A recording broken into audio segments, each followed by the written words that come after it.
Alexandra, a human raised in a werewolf pack, endures a harsh life as an outcast until her 18th birthday, when she discovers her mate is Alpha Dylan, who rejects her in favor of her sister, Brittany. Heartbroken and determined to escape, Alexandra leaves the pack and uncovers shocking truths about her identity. She is the long-lost daughter of a powerful alpha family and a rare white wolf. Reuniting with her true family, she begins a journey of healing, self-discovery, and transformation. As Alexandra embraces her destiny, she finds a second-chance mate in Alpha Blake, who brings hope for love and acceptance while protecting her from threats of the past and present. Alexandra Seth's POV I heard knocking on my bedroom door, and the familiar voice of the pack's Gamma or my father shouted, "Wake up, human! Go and make breakfast for us." I'm Alexandra Seth, a human living in a pack of wolves. My parents Mark and Allison Seth are the pack's Gamma. They are not my real parents, but they claim that they are my real parents. They treat me like a slave, while my sister Brittany is treated as a princess. Brittany has blonde hair and beautiful eyes and a body to die for, and she is dating the pack's alpha. They both love each other, but what about her mate? Every werewolf finds their mate when they turn 18. I'm turning 18 today. Yay! Note the sarcasm. I'm happy to turn 18 so that I can run away from this pack. I want to live in the human world, finish college, get a job, and settle down. I'm happy and not happy to have a mate. I want a mate who takes care of me. Brittany gave me a beautiful white knee-length dress to wear today. It's simple and beautiful. I took a bath, changed into this dress, and went to the kitchen to make breakfast before everyone returns from training. Everyone in our pack has training from 5 to 7 every morning except Sundays. I'm not allowed to train. I asked, why can't I train? They said you should not train. Take care of the pack house work. I asked a lot of times, but this is their reply, so I stopped asking. I heard the door open. It was only 6:30. I saw who it was. It was Alpha Dylan and my sister kissing. I was jealous. Why the heck am I jealous? I was happy for them. Then I screamed. It was a burning sensation. This seems to snap Alpha Dylan and my sister to turn to me. Alpha Dylan made eye contact with me and said, "Mate." What the hell? How can he be my mate? He loves my sister. Alpha Dylan and Brittany came near me. Brittany was shocked, angry, and sad. Alpha Dylan said, "Alexandra, I'm sorry, but I have to reject you. I love your sister so much." This made the burning sensation more painful. I was heartbroken. My sister came to me and said, "I'm sorry, Alex, but you have to accept the rejection. Please, Alex, you know how much I love him. Please do it for me." I love my sister. She is the only person who has treated me equally. She is the only person in the pack I love and trust. So I said, "Okay, Amelia." Alexandra Seth's POV Brittany hugged me. Even though I didn't want to accept, I can't be happy if I know that my mate loves another person and that person is my sister. Alpha Dylan said, "Sorry," and he continued, Alpha Dylan Steve, reject you, Alexandra Seth, as my mate and the pack's Luna." A pain spread across my chest, and I continued, Alexandra Seth, accept your rejection." I ran away from the pack house to the woods. The pain is unbearable. I can't take it. I cried, and the next minute I was sobbing. I started screaming, "Why me?" To others, I may look like a mental screaming. I went back to my room and slept. I woke up again, made lunch for the pack. It was painful to see that Alpha Dylan and Brittany enjoy like nothing happened in the morning. So I decided, at midnight after everyone goes to sleep, I will leave this pack. I went back to my room and packed. After dinner, everyone went to sleep. I slowly went out of the pack house to the border of the pack. I went out and said, Alexandra Seth, cut all my ties to the Crescent Moon pack. I felt like something was lifted of my shoulders. I also know that the pack and the alpha knows about my leaving. I decide to go to a college in a faraway town. It takes up 3 days to reach there by walking, so I started my journey now.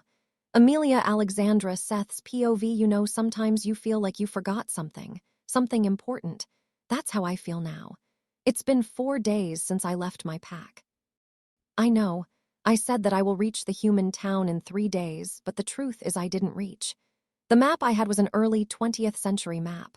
So the town that was supposed to be here in this place is in reality not here.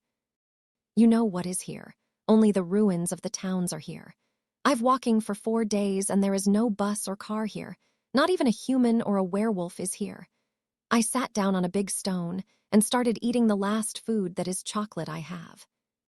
I was enjoying my last minute of peace until I heard a sound of someone moving in the bushes. I took my steel water bottle, which is now empty, and threw it in the bushes. I heard a sound of a boy groaning. Then suddenly someone came out of the bushes with my water bottle in his hands, which had a dent. The boy had brown hair and brown eyes. He looks cute. He spoke first. If I'm right, this water bottle belongs to you. I replied, yes, did it hit you? Oh, wait. Why is there a dent in my bottle? The boy spoke. It hit a rock, so it has a dent, and thanks for asking me whether it hit me. The answer is no, and by the way, I'm Jason Rogers and you are. I said. My name is Alexandra. You can call me Alex. And what were you doing behind the bushes? He sniffed the air and hesitated before starting, actually, Alex. Before he could continue, I cut him and said, wait, are you a werewolf? He seemed shocked, and he started stuttering. Y-I-I-T-H-O-W did yo-you K-N-O-W? I replied. I used to live in a pack, he spoke. Used to. What happened, and what are you doing here, Alex? This place is dangerous. I started to reply, I. Before I could continue, I heard another voice, Jason Adam Rogers. What did I tell you to do? And what the hell are you doing? I turned to see who the person is and saw a guy with black hair and blue eyes. When he noticed that other than Jason, there was another person. He came towards me and saw my face, and he was shocked, and he said, you look exactly like her, except you have Dad's blue eyes just like me. Jason spoke now. Oh, that's why you look familiar. I don't know what the feel was, but I felt safe with these two guys. I felt safe the minute I saw Jason, but with this unknown guy, I felt more safer. I was confused, so I asked, who do I look like, and what are you talking about? The unknown guy said, you look like our mom, except you have Dad's blue eyes instead of her brown eyes. I thought, wait, we thought we lost you completely and that you died when you were kidnapped. We thought they killed you. We searched all the places and found no evidence or your scent. It was like you never existed. But I knew you were alive. I always felt it, maybe it was a brotherly instinct or something, but I now know I was right. He came and hugged me, and I don't know why, but I hugged him back and replied, wait. You're telling me that you are my brother, and I was kidnapped when I was a kid, and you all thought I died. The unknown guy nodded and was grinning, and also he had some tears in his eyes. I turned around to see Jason. He also had tears in his eyes and was grinning. I mumbled, that's why they never treated me like their own daughter. I was right then, they are not my real parents. I heard two growls, and it was Jason and the unknown guy. Jason said, how dare they? Did they abuse you? Did they do something bad? He continued asking questions while the unknown guy, who is my brother, was fuming with anger. Jason Adam Rogers, shut your mouth. I will tell you guys everything, but now shut up. And you, my brother, what is your name? I said. My brother smiled sheepishly and said, sorry. It's just I'm seeing you after 18 years and that my baby sister has grown up. I was so stuck in the moment I forgot to introduce myself. Well, my name is Aiden Liam Gray. Alpha of White Moon Pack, and I think you've already met Jason, our cousin. Wait, Jason is our cousin? I cut him. He continued, yes, unfortunately, he is our cousin. He was again cut off by Jason. Hey, I know you love me, coos. Aiden continued, ignoring Jason, and Beta of White Moon Pack, which makes him my second in command. And what is your name? I replied, Alexandra. Aiden replied, that's a good thing they didn't change your first name. Your full name is Alexandra Lennon Gray. Wow, it is a good thing, I guess, and now I'm happy, but all this kidnapping, searching, all are a bit lot to take in. It's like my whole 18 years of life was fake. But now I'm happy to know that you both are real, I said. Jason came to me and hugged me tightly and said, welcome home, baby cousin. Amelia read Alexandra Gray's POV. We walked for a good half an hour talking. We reached a wooden cabin where a beautiful G-Wagon was parked outside. I asked, who does this G-Wagon belong to? Jason said, this beauty is mine. Her name is Ella. I turned to Aiden and whispered to him, did he just say that his car name is Ella? Who names their car? Jason shouted, hey, I name my cars. I love my cars. They are my babies. Damn the werewolf hearing. Okay, calm down, Jason. Alex, we will be resting for half an hour and then we will start the journey to the pack, said Aiden. I said, if we are not in your territory, then where are we? Aiden replied, This is the Blood Moon pack. This pack is one of my allies and the Alpha is my best friend. We walked inside the cabin. It was beautiful. I sat on the sofa and asked, are both our parents werewolves? Aiden said yes, and I continued my question, then why didn't I shift? Aiden replied, our mom shifted when she was 18 and a week old. I said, I left the pack when my birthday ended. I traveled for 3 days and today is the 4th day. So then I will be shifting in 3 days. Am I right? Jason said. Yes. Now tell me, why did you leave the pack? I'm happy you left that pack, but tell me why. You said you will tell us. I started telling them about my past life, how I was treated, my sister, my mate, and why he rejected me. And let's just say both Jason and Aiden were angry. I mean very angry. Then wanted to kill Dylan and my sister Brittany. It took a whole lot of time to calm them down and made them promise me that they won't do anything without my permission. And that if they do something, I will not talk to them anymore. After a lot of protests, they both accepted it. They made me promise that I will join their pack and that they will train me. I accepted it. We started our journey. They said it will take 5 hours to reach White Moon Pack. So I slept. I was woken up from my sleep when Jason thought it was fun to open the door on which I was leaning and sleeping. So when he opened the door, I fell down. I hurt my elbows, and a very little blood was coming. Aiden punched Jason in his face for doing it and said that if I wanted to go anywhere, Jason will be my personal driver for a month. Jason protested and whined, but Aiden ignored it. Seeing both of them fight so childishly, I can't control my laughter and started laughing loudly. It gained some attention from the pack members. Some stared at me shocked while others stared at me happily. That's when I noticed where I was. There was a beautiful mansion in front of me. Some pack members were talking and others laughed and smiled. Aiden whispered to me, "Welcome to the White Moon Pack, baby sis. This is the pack house. All the children are playing in the ground, which is in the backside of the pack house. There are 2 floors in the pack house, and the top floor is reserved for the Alpha, Beta, and Gamma's family. And the ground and first floor is reserved for the pack members and warriors. There are 3 kitchens, 2 swimming pools, a big park, 2 libraries, 5 studies, a tennis and basketball court, and the pack hall. One section of the ground floor is reserved for the Alpha, Beta, and Gamma S office. Some pack members live with their families in a separate house which are 5 minutes away from the pack house. Wow, I followed him inside the house. He was showing me around the pack house. People stared at me with shock. Suddenly, I heard a voice, Aiden, why didn't you tell me you were bringing someone? I saw a woman who had brown hair and brown eyes. When she saw me, she was shocked and she started crying. Oh my God, it's really you. I thought Jason was joking. You are real, you look just like her. You are beautiful. You have William's blue eyes. Oh God. She came and hugged me very tightly. I managed to say, I can't breathe. She was pulled off me by Jason and he said, Mama, let her breathe. She said, I'm sorry, it's been 18 years since I saw you. I'm your Aunt Zoe. I was your mama's sister. I miss her so much and now you look just like her. Extremely happy and excited. A man with brown hair and gray eyes came and hugged me. Oh my. You look like her. I'm so happy that you are here. I'm your Uncle Nathan Rogers, Jason's dad and Zoe's mate. Wow, for the second time, I have a family, they care about me. I met my brother, my cousin, my aunt and uncle, but where are my parents? I asked Aiden. Where are our parents, Aiden? Aiden replied with a sad expression.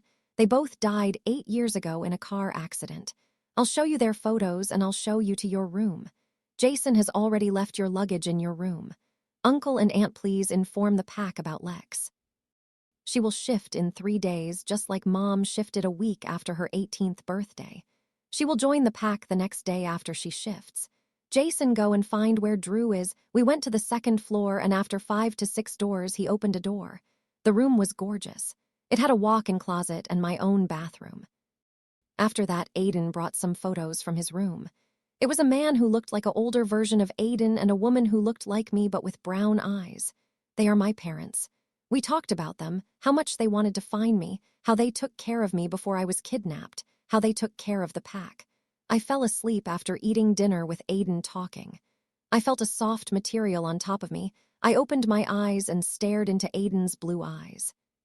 He said, "Good night, baby sis." I whispered back, "Good night, Aiden." He pecked my forehead and switched the lights off, and I fell asleep thinking about my family, and mainly my parents. I hope you all liked this chapter. All the photos from this chapter or any other chapter does not belong to me. They are taken from Google, Instagram, or Pinterest. Amelia read Alexandra Gray POV. Today is the day I'm joining the pack. Exactly a week from my 18th birthday. Yesterday, I shifted into a beautiful white wolf. White wolves are rare, but Aiden said that our mom and Aunt Zoe are white wolves. It was in their blood.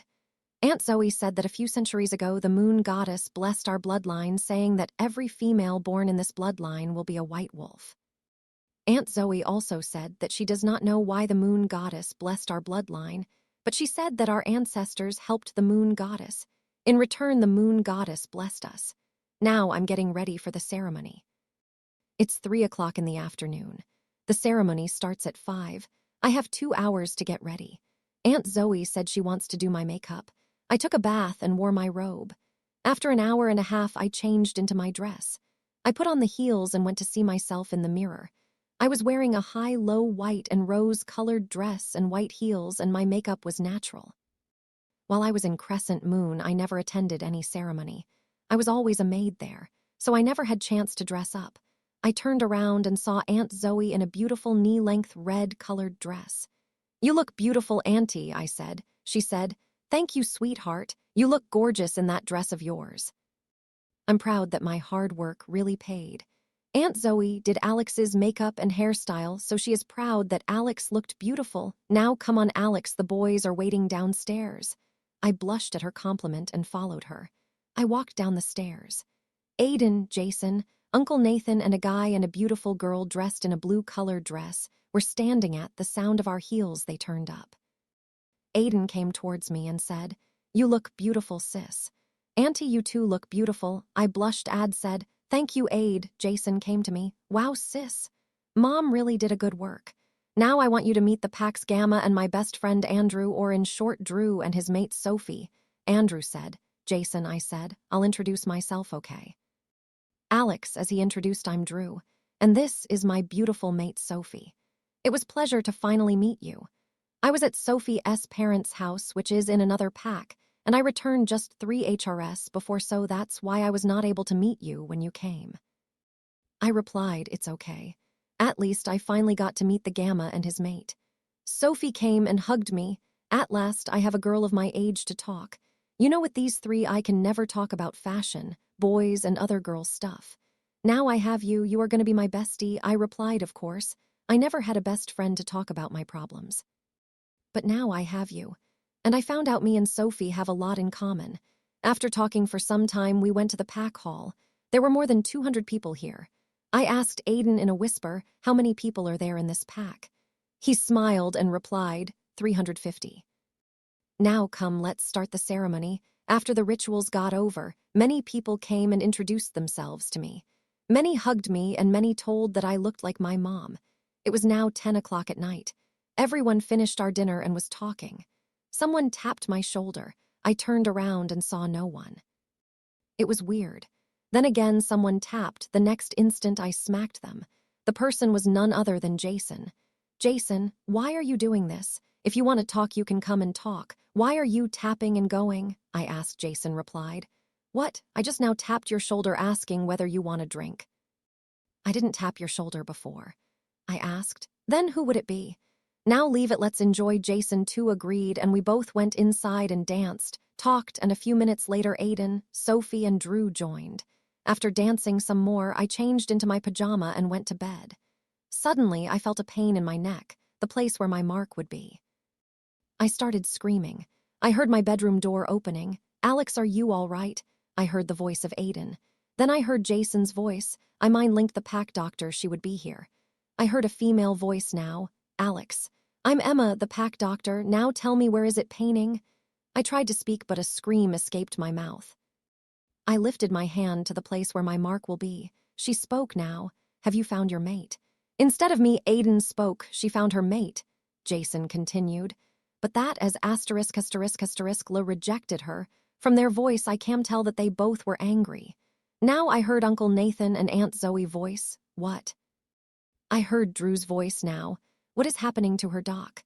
I didn't hear a reply. I slowly opened my eyes and saw a panicked Sophie, who spoke now. Her mate is marking another person. I felt myself fall into a deep slumber. I hope you like this chapter. Amelia read Alexandra Gray's POV. I heard some voices talking. When will she wake up, Doc? A male voice said. She will wake up soon, Alpha. The female voice said. I heard a sigh and the door being closed. The male voice said, Sophie, can you stay with her for some time? I want to stay, but I have a meeting now with Red Moon Pack. I heard a voice say, Sure, Aiden. Don't worry, I'll stay with her. And again, I heard the door open and close. I heard some shuffling near me. I moved my hands. I opened my eyes and tried to sit. I saw Sophie sitting near my bed reading a book. I tried to talk, but nothing came out. I saw a book on my night table and I pushed it down. It hit the floor. Sophie turned to me as she heard the noise. She started, OMG, Alex, you're awake. She went near my TV where there was a glass of water and brought it to me. I drank the water and said, What happened? Sophie hesitated, but she explained why I fainted. Reason. My mate, I was upset. I want to cry, but I won't. I have to be strong. I should make him regret for rejecting me. I saw Sophie looking at me worried. I asked her, would I feel pain again? She replied, yes, when he completes the mating process with Brittany. Both of your bond will be broken completely. I asked, so I mate less if he completes the mating? She replied, yes, maybe you will find your mate. A second chance mate, it's rare though. I replied, okay, can we go to the mall or somewhere? Please. She sighed and said, okay, and she pushed me to the bathroom. I took a bath and changed into a black ripped jeans and a white hoodie and wore my Converse and tied my hair into a ponytail. I went down and saw Sophie. We took one of Aiden's car and went to the mall. After shopping, we went to the food court and ordered our food and talked. Sophie said that she will be going to a university, which is half an hour away from the pack, to train to be a doctor. Also, she said that most of our pack attends the university, even though it's a human city.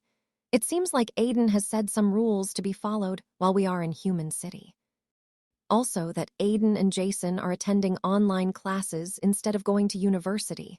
I also wanted to go to university. So when I went home, I asked Aiden whether I can attend the university. He said no. But after convincing him a lot, he said okay. But he said I will be starting my training from tomorrow. I nodded and headed out grinning. I went and told Sophie that Aiden agreed. She too grinned, and we went to my room and watched movies. I felt someone move beside me. I opened my eyes and saw Sophie being picked up by Drew. I asked him, what are you doing? He froze. He replied, I just... Leave it. I came here to take Sophie with me. I can't sleep without her by my side. I know I sound clingy, but allow me to take her with me. I replied him, of course, idiot, take her. She is your mate.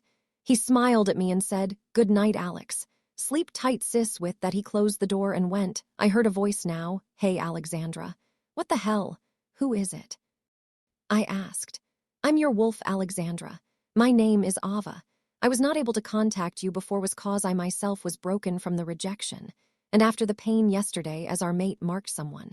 I thought I won't be able to talk to you, but your thoughts about forgetting him and being brave and confidence that we may have a second chance mate woke me up. Ava replied, oh, I said, Ava said now sleep now, Alex. Tomorrow we are starting our training. Good night, Alex. I replied, good night, Ava. Amelia read Alexandra Gray's POV. It has been 2 years since I left Crescent Moon, rejected by my mate, and found my real family. As Aiden said, I can attend college. I go to college with Sophie. Also, I've been training with Aiden, Jason, and Drew. Now, I'm waiting for the last class to end. As I heard the bell ring, I didn't wait for the professor to dismiss the class. I took my bag and went out of the class. As I went to the parking lot, I saw Sophie standing near my car talking on her phone. As I went near her, I saw her cut the call. I asked, who was it? She replied, it was Drew. He wanted us to buy burgers. I said, no problem. She nodded and we got into my BMW. We went to McDonald's and Sophie went in as I parked my car. Sophie went to the counter to order burgers and Coke while I sat surfing through Pinterest. Sophie got the food and gave it to me to take to the car while she uses the restroom. As I was walking to my car, I saw a girl with black hair leaning on my car. Ava said, she is a werewolf. I went to her and asked her to move. She replied, "Oh, sorry." I didn't mean to lean on it. I am waiting for my boyfriend to pick me up. He said he will be here now, but it seems like he forgot about me. I'm Ashley. I said, "Alexandra, you can call me Alex." She smiled and said, "Do you mind dropping me at the hotel I'm staying?" "I don't think my boyfriend will come," I replied. "Sure. 1 minute my friend Sophie will be here, then we can leave," she nodded. Sophie came back soon. I introduced them to each other. As we went to the hotel Ashley was staying, we talked a lot. Her boyfriend is her mate. She, her mate, and her brother are here for some business and will be leaving in 2 weeks. We exchanged numbers and made plans to go out. We dropped her and went home to meet 3 hungry boys. Sophie and I smiled sheepishly and gave the food and ran to my bedroom. We watched some movies, ate dinner, and made plans through phone call with Ashley. We decided to meet at the hotel Ashley was staying and go shopping. I took a bath, brushed my teeth, and went to sleep. I woke up to the sound of my alarm blaring. I switched it off, hopped on the shower, brushed my teeth, and put on some gym clothes and went down to see Aiden waiting for me. We trained for an hour, and I went to gym. Ava wanted to go for a run, so I let her take control for some time. After an hour, I went to my room, took a bath, and changed into beige floral miniskirt, black tank top, and a black leather bomber jacket with my black leather bag. The smell of breakfast reached me, so I went down to the kitchen barefoot. I started eating, and Aiden saw me and asked, "Where are her shoes?"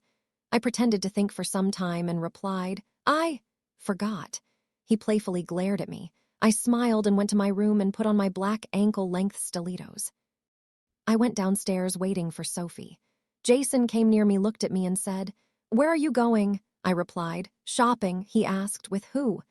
I replied, "With Sophie and Ashley." He asked another question, "Who is Ashley?" I replied, "Friend." He said an "oh" and went inside. The next minute Aiden came to me. "Alex, I don't know who Ashley is, but be safe. I want you home by 8 at evening. Understood?" I nodded. After what happened a year back, it was surprising that they are allowing me to go out. Drew came and stood next to Aiden and said, "Sophie has went to college to submit something. She said she will join you guys." I nodded and said byes to them, got into my car, and went to the hotel she was staying. It was a 5-star hotel owned by the Knights. I went and sat in the waiting area and started reading some random magazine. I got a call from Ashley asking me to come to the last floor. I got up and started walking to the elevator as I was talking to her in my phone. I crashed into a wall. No, it's a person. I waited to fall on the floor, but I didn't. I felt strong hands on my waist and sparks blew. I put my hand on the person's shoulder to support myself, and instantly I felt sparks. I lifted my head, made contact with beautiful brown eyes staring at my blue eyes. Ava was going crazy and shouting, "Mate, mate!" I snapped out of it and I moved a step back and stood properly. My mate was handsome. He had dark brown hair with brown eyes, but how can I have a mate? "My mate rejected me," Ava said. "I told you that we may have a second chance. I talked to his wolf, Zach. He is so awesome. Please don't push them away. We have a mate now. I know you've always wanted a mate. After Dylan rejected us, you changed." We changed into something good. We are not weak now. We are strong. Accept the bond, Alexandra. Also, he has gone through a lot. He will protect us. He will take care of us. After hearing Ava, I wanted a mate. The moon goddess blessed me with another mate. I should be thankful to her. I heard a voice. "Hello?" I snapped out of it and smiled at him. He said, "I assume you were talking to Ava." I replied, "How did you know?" He replied, "Zach told me." I said, "Oh, I'm Alexandra." I put my hand forward to shake his hand. He smiled, which was breathtaking. He took his hands out of his pocket and shook my hand. The contact made sparks erupt. He said, "I'm Blake." I tested his name, Blake. He shivered. I heard him take a short breath and he said, "Come on, Alexandra. Let's go and talk somewhere private." I nodded. The way he said my name was something I never felt. A shiver went through my body when he said my name. He took my hand in his, which fit perfectly. I saw my phone was in his pocket. I asked him, "Can I have my phone, Blake? I have to inform my friends that I won't be able to meet them." He said sure and took my phone from his pocket and gave it to me. I messaged Ashley and Sophie that I won't be able to meet them and said sorry to them and asked them to continue the plan without me. After that, I switched of my mobile and kept it in my bag. I saw Blake waiting for me. He joined our hands and took me to his car, which was a black Ferrari. He opened the passenger door for me. After that, he went to sit in the driver's seat. And I teased him. "I didn't know you were a gentleman." He smirked and said, "I'm a gentleman only for you. To others, I'm far from being a gentleman." As he said that, I blushed and hid my face. As he saw me, he laughed, which was so wonderful to hear. He put his hand on my cheek and said, "You look so beautiful when you blush," which made me blush even more. Amelia read Alexandra's POV. After an hour and a half, Blake parked the car. That's when I saw a beautiful beach house. Blake came and opened the door on my side. I got out and he intertwined our hands. He unlocked the house's door and led me inside the house. He said, "Make yourself home." I nodded. The house didn't smell like him at all, from which I can say that he doesn't live here. So I asked him, "Where do you live, Blake?" "This house doesn't smell like you," he replied. "I don't live here, I live in the Blood Moon pack." I said, "Oh, Blood Moon, it sounds familiar. Think hard, Alex, think Alex." "Ah, Blood Moon pack is the largest and strongest pack in the world. They're first while White Moon is second. Also, I've heard that the alpha of Blood Moon is cold-hearted. And rumors that Moon Goddess didn't bless him with a mate. Also, some say that he killed his mate. There are lots of rumors about him being a monster, and he is very cruel. No one other than his pack and his friends know the real story. Also, he owns the night hotels all over the world. He is a multi-billionaire. There is no photos of him. Every time the media is there, he escapes. So no one really knows how he looks except his staffs, pack, and friends. Blake isn't your alpha cold-hearted and all that. There are rumors about him being merciless. Are they all true? I asked him. He replied, "Do you believe in those rumors?" I said, "No." Blake came near me and said, "Well, I'm Blake Hudson Knight, alpha of Blood Moon pack and your mate." What? Alpha of Blood Moon pack is my mate. Blake Knight is my mate. Ava said, Yeah, Blake Knight is our mate." I replied to her, "You already knew." She replied, "Of course. Zach told me also Blake radiates power." I said, "Oh." I was so happy that I have a mate. I didn't realize the power radiating of him. An idiot, Alex." Ava said. I blocked her off and focused on Blake, whose face was emotionless. But his eyes showed me that he was nervous and sad. I did one thing that I think wouldn't do. I hugged him. He was surprised but hugged me back. Sparks flew. He bent his face near my hair and sniffed me. Then he buried his head in my hair. We both were pretty much happy. Blake asked, "You are not afraid of me?" I replied, "Why should I be afraid of you?" "Because you're merciless and cold-hearted." I felt him nod his head. I continued, "From the minute I saw you today, you treated me like a queen. If you are cruel, merciless, cold-hearted, and blah blah blah, you are forced to be like this. Something would have happened in your life to make this you. You would have been different years back. Something happened which changed your life and changed you. A person is forced to be cold and cruel only if a situation or something occurs. I know that you have a past. You can share it with me when you are ready. I too have a past. I thought that you would reject me like he did, but you didn't." I felt him growl. "Rejected like he did?" he asked. His voice was angry and muffled. His hold on me tightened. I patted his shoulder, calming him down. We both moved from the hug. He took my hand and made me sit on the couch. I started explaining him about Alpha Dylan, Brittany, who I thought was my sister, rejection, running away from the pack, meeting my real family, and he was very angry. He started pacing in the living room, trying to control his wolf. I walked towards him and hugged him again. His hands on me tightened. "Calm down, Blake. Now I have you, Aiden, Jason, and my uncle and aunt and my pack," I said. He pulled me closer and he whispered in my ears, "You're mine, only mine, mine, I'm only yours." I said, "I'm only yours, Blake. You're mine and I'm yours." He calmed down and kissed my forehead. It was tingling sensation. After that, we talked about ourselves and all other things. He has a sister who is mated to his beta, who is also his best friend. Blake said that he was pissed when he found out they were mates, but he accepted it, and that he was happy that his baby sis was mated to a person he trusts. I laughed at him at his protectiveness. Blake said, "What? Stop laughing at me, Lexi. If you have a brother, he will be protective of you." I started to reply, but I realized that he called me Lexi and not Alex. I asked him, "Did you just call me Lexi?" He replied, "Yes." I did call you Lexi. Alexandra is so long and everyone calls you Alex, so I decided I will call you Lexi, I said. I like it. He smiled at me as I went and kissed him in his cheek. He was surprised, but he started grinning. I continued. Blake, I do have a brother, older brother named Aiden Gray, and an older cousin brother, Jason Rogers. Blake said, I know your brother. He is my best friend. Jason and Aiden has talked about you, but they didn't inform me that their baby sis is alive. Also, your brother is the reason I'm here. We have a meeting tomorrow renewing our allies. So then I'll meet you tomorrow, and tomorrow we can inform everyone about us being mates. I nodded my head happily. I asked him, Can you show me your sister's photo? He took his phone and showed me a girl's photo. I knew that girl. I met her yesterday. I think you guessed. It is none other than Ashley, I said. Ashley is your sister. He replied, Yes, how do you know her? I told him how I met her and all the plans we made for today. He said that Ashley is going to kill him when she finds out that we both are mates and that he took me away from her to spend time with him. I laughed at him. I said, Ash is not like how you're describing her. She is sweet, strong, and sarcastic. He replied back. Of course you have only seen one side of her. I laughed. We ate lunch, talked a lot, saw the sunset while walking in the beach. After that, we ate dinner and talked. He said that he will leave me home. But I refused and asked him to leave me in the hotel he is staying where my car is parked. He wasn't pleased, but he accepted it. When we reached the hotel, I saw the time. It was 8:30. Oh shit, Aiden is going to kill me. Blake didn't leave my hand at all.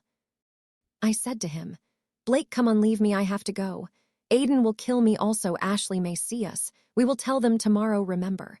Also, I will call when I go home. Okay? He nodded and kissed both of my cheeks and my forehead. I smiled at him and kissed his cheeks, but it was a bit difficult as he is taller than me. I took the car and started my travel to home, where Aiden is going to kill me. I hope you guys like this chapter. Amelia read Alexandra Gray's POV. It was an hour drive from the hotel to the pack house. Now it is 9:30 p.m. I parked the car in the garage and went inside the house.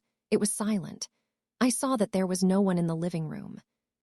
I removed my heels and took it in my hands and slowly started to climb the stairs, praying that no one will hear me. I was about to open my bedroom door when I heard a voice, Alex. I turned around and saw that it was Sophie. I sighed. She came near me and said, Where have you been? I told her to come inside and put my heels on the floor and sat on the bed, patting the place next to me for her to sit. She sat and I said, I found my mate. I heard a squeal from Sophie. And she started asking questions about him, and what did we do? I told her about Blake. She was grinning like an idiot. I myself can't help myself and started grinning. We both talked and then I remembered and asked her, Where is Aiden, Jason, and Drew? Even Uncle and Aunt are not here. She smiled and said, You're lucky. They all went out at 5 and only be returning at 10 or 11-ish. They are attending some meeting. Uncle and Aunt went to attend a human gala. Oh, I forgot to say that Aiden owns a chain of hotels also. Our family is rich. Now he has been working with the night hotels. Aiden took over the business just 2 years back. The business has been successful. It was originally my dad's company. After he died, Uncle Nathan has been taking care of it. Now Aiden has took over the company. So instead of Aiden, Uncle Nathan and Aunt Zoe has been attending the public events and the galas as Aiden has yet to make a public appearance. I said, Oh! I smiled at her and went to the bathroom. Took a bathe, brushed my teeth and changed into my pajamas. I was a bit hungry even though I ate dinner. So I closed my bedroom door and went downstairs to the kitchen. I opened the fridge and took my chocolate ice cream. I wrote my name on the ice cream so that no one would take it. I started eating the ice cream when I heard some footsteps. I turned around to see Aiden. I smiled at him. He came and sat on the stool next to me. Aiden asked, How was your day? I replied, Wonderful. Thinking about the time I spent with Blake. I miss him. Aiden said, Tomorrow be ready at 9.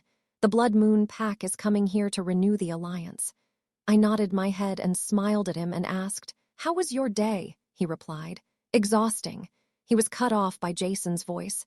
Alex, you only came home at 9:30. You were supposed to be here at 8 also. Sophie was here on time. Where were you, Alex? Oh God, I hate you so much, Jason, I started. Aiden said his voice was a bit cold now. Where were you, Alexandra Lennon Gray? I'm now completely afraid. I mind-linked Jason. Jason PLS. I'll tell you. PLS, just calm Aiden down. I promise I'll tell you. He replied back. Alex, tell us now or handle Aiden's anger. I sighed and pleaded Jason with my eyes. But he avoided eye contact with me. I sighed. I closed my eyes and said, I found my mate. I heard no sound, so I continued. I have a second chance, mate. He is kind, respects me, takes care of me. I opened my eyes to see both Aiden and Jason's face blank with no expression. I pleaded, please talk. I really like him. Come on, talk to me. They both didn't talk at all. I feel like crying now. I want to cry. I want to go to Blake. They both still didn't say a word. I started crying. I slowly got up from the stool and ran to my room. I heard Jason calling me, but I went to my room and locked the door. I started sobbing, crying for my past, the pain of being rejected, kidnapped. My messed up past, afraid that my brothers won't accept my second mate. I heard my phone ringing. I slowly went to my bedstand where my phone was being charged. I took it and saw it was Blake. I smiled. I answered the call. I heard his voice. Hey. I replied back, hey. It came out as a whisper and broke. B. Blake, A. Alex, B. Lexi, what happened? Why is your voice broke? Are you okay? A. It's nothing. Aiden and Jason just came back home like 20 minutes ago. I thought they didn't know that I came late. But Jason knew I only came home at 9:30. They both confronted me about why I was late. I wanted to tell them tomorrow that I found my mate, but they didn't listen, so I told them I found my mate. They don't know who my mate is, but the minute I told them, their faces were blank. They didn't talk at all. I'm afraid, Blake. Afraid that they won't accept you. Afraid of my messed up past. I know I'm different now, but still the little afraid girl is there inside me. I started crying. Blake talked sweet things, trying to calm me down. He wanted to come her, but I told him more like threatened him not to come here now. After a long conversation, I felt myself fall asleep talking to him. I woke up to the sound of my alarm. It was 6:30 a.m. now. I switched off my alarm and went to sleep. Again, I woke up and checked that the time was 9. The blood moon will be here at 9:30, but I didn't care. I slowly woke up, unlocked my room, and went downstairs to the kitchen to see the whole pack awake. Drew came to me and said, Alex, go and get ready. We all have a lot of work to do. Go. I lazily nodded my head and took a biscuit from Sophie. I had a hey from her, but I ignored it and went upstairs to my room to get ready. I brushed my teeth and took a shower. I changed into a blue ripped skinny jeans with a white crop top with a biker blush-colored leather jacket with a white Converse. Ignore the bag and hair color. I started applying my lipstick. When I heard my bedroom door open, I called out from my closest. Who is it? But when the figure came near me, I smelled the most amazing scent. The figure was now standing behind me. I looked at the mirror and smiled at his reflection. I closed my lipstick and kept it on the table and turned around and hugged Blake. He hugged me back. We heard footsteps, so we turned around to see Aiden. Care to explain, Blake? Aiden asked. Amelia read Alexandra Gray's POV. Oh shit. I'm dead. Blake pulled me closer to him. He is such an idiot. Aiden is glaring at him and he is pulling me closer to me. Aiden started. Blake, what are you doing in my sister's room? And why the hell are you both hugging? I said. We are mates, Aiden. We found about it yesterday. Aiden stopped glaring and his eyes softened. Alex, you found your mate, but you didn't tell me. Why? Why did I cut him? I told you yesterday night, Aiden, in the kitchen, but you didn't say a word. I thought you hated the idea of me having a mate. I thought you wouldn't accept my mate. I felt tears streaming down my face. Blake hugged me. I snuggled closer to his chest, not caring that I may ruin his shirt. Aiden said, Sorry, Alex. I didn't know you told me. Jason and I were linking to one of the guards about some rogues, so we didn't hear you. Now come and hug your big brother. Leave your ugly mate and come to your handsome brother. I laughed at him and went and hugged Aiden. He kissed my forehead and said, I love you, baby sis. I replied, I love you, big bro. We heard someone clear their throat. We pulled away from our hug and saw it was Blake. He was smiling. Aiden started, Well then, let's go down. We have a meeting to start. Blake said, Yeah, we should. I think I may cry seeing this sibling drama. Aiden replied, Don't you talk. You were angry when Ash found out that Elliot was her mate. At least I'm happy and smiling. Blake hit Aiden's arm playfully, to which Aiden hit him back. Now I said, "Children, you have a meeting to attend. If not, you both can continue to play while I go out." I heard two voices saying no. I smiled and closed my door and went downstairs to see Sophie, Drew, Jason, Ashley, and a blonde guy along with the whole pack. I was tackled to the floor by Ashley and she yelled, "You miss. Where the hell were you yesterday? You canceled our plan." We both got up from the floor. I smirked and said, "I was out with your brother." I saw her expression change from confused and angry to excitement and happiness. She said, "You and my brother." I replied, "Yeah, we both are mates." I saw her expression change again. She grinned. She came and hugged me. We heard footsteps as we pulled away from the hug. Blake and Aiden came down, both their faces blank. We all headed to the pack hall. Aiden started talking while the whole pack remained silent. "Today, we are renewing our pack alliance with the Blood Moon pack. Also, Alpha Blake has found his mate. His mate is my sister Alexandra." There was a round of applause. Many smiled at me while many came and hugged me, saying congratulations. All the high-ranked members went inside the conference room. "I too have to go, but I have to go to meet a friend of mine to complete an assignment." I said bye to all of them. Blake refused to let me go as he wanted me here with him. But after convincing him, I went to my room, took my bag, and went to the cafe. My friend is waiting. As I entered the cafe, I saw her sitting in a far corner. I smiled and waved at her. She too waved at me and hugged me. I asked, "How are you, Macy?" "How is your family?" Macy is my friend in college. She's a sweet girl with long blonde hair and brown eyes. She replied, "It was awesome. My little brother is going to graduate in a few months, so I will see them again." I smiled at her. We talked. I gave my notes to her. We talked for an hour, I think so. Suddenly she stood up and walked behind me. I turned around and saw Nick and Tom. Nick is Macy's boyfriend. They have been dating for 7 months now. Nick came and said, "Hey Alex, good to see you here. How is your weekend?" I said, "It's good." "Very good." We sat down and talked for a while before we were interrupted by my phone ringing. I saw it was Blake. I smiled and answered the phone and said, "Miss me?" He replied, "Of course, Lexi."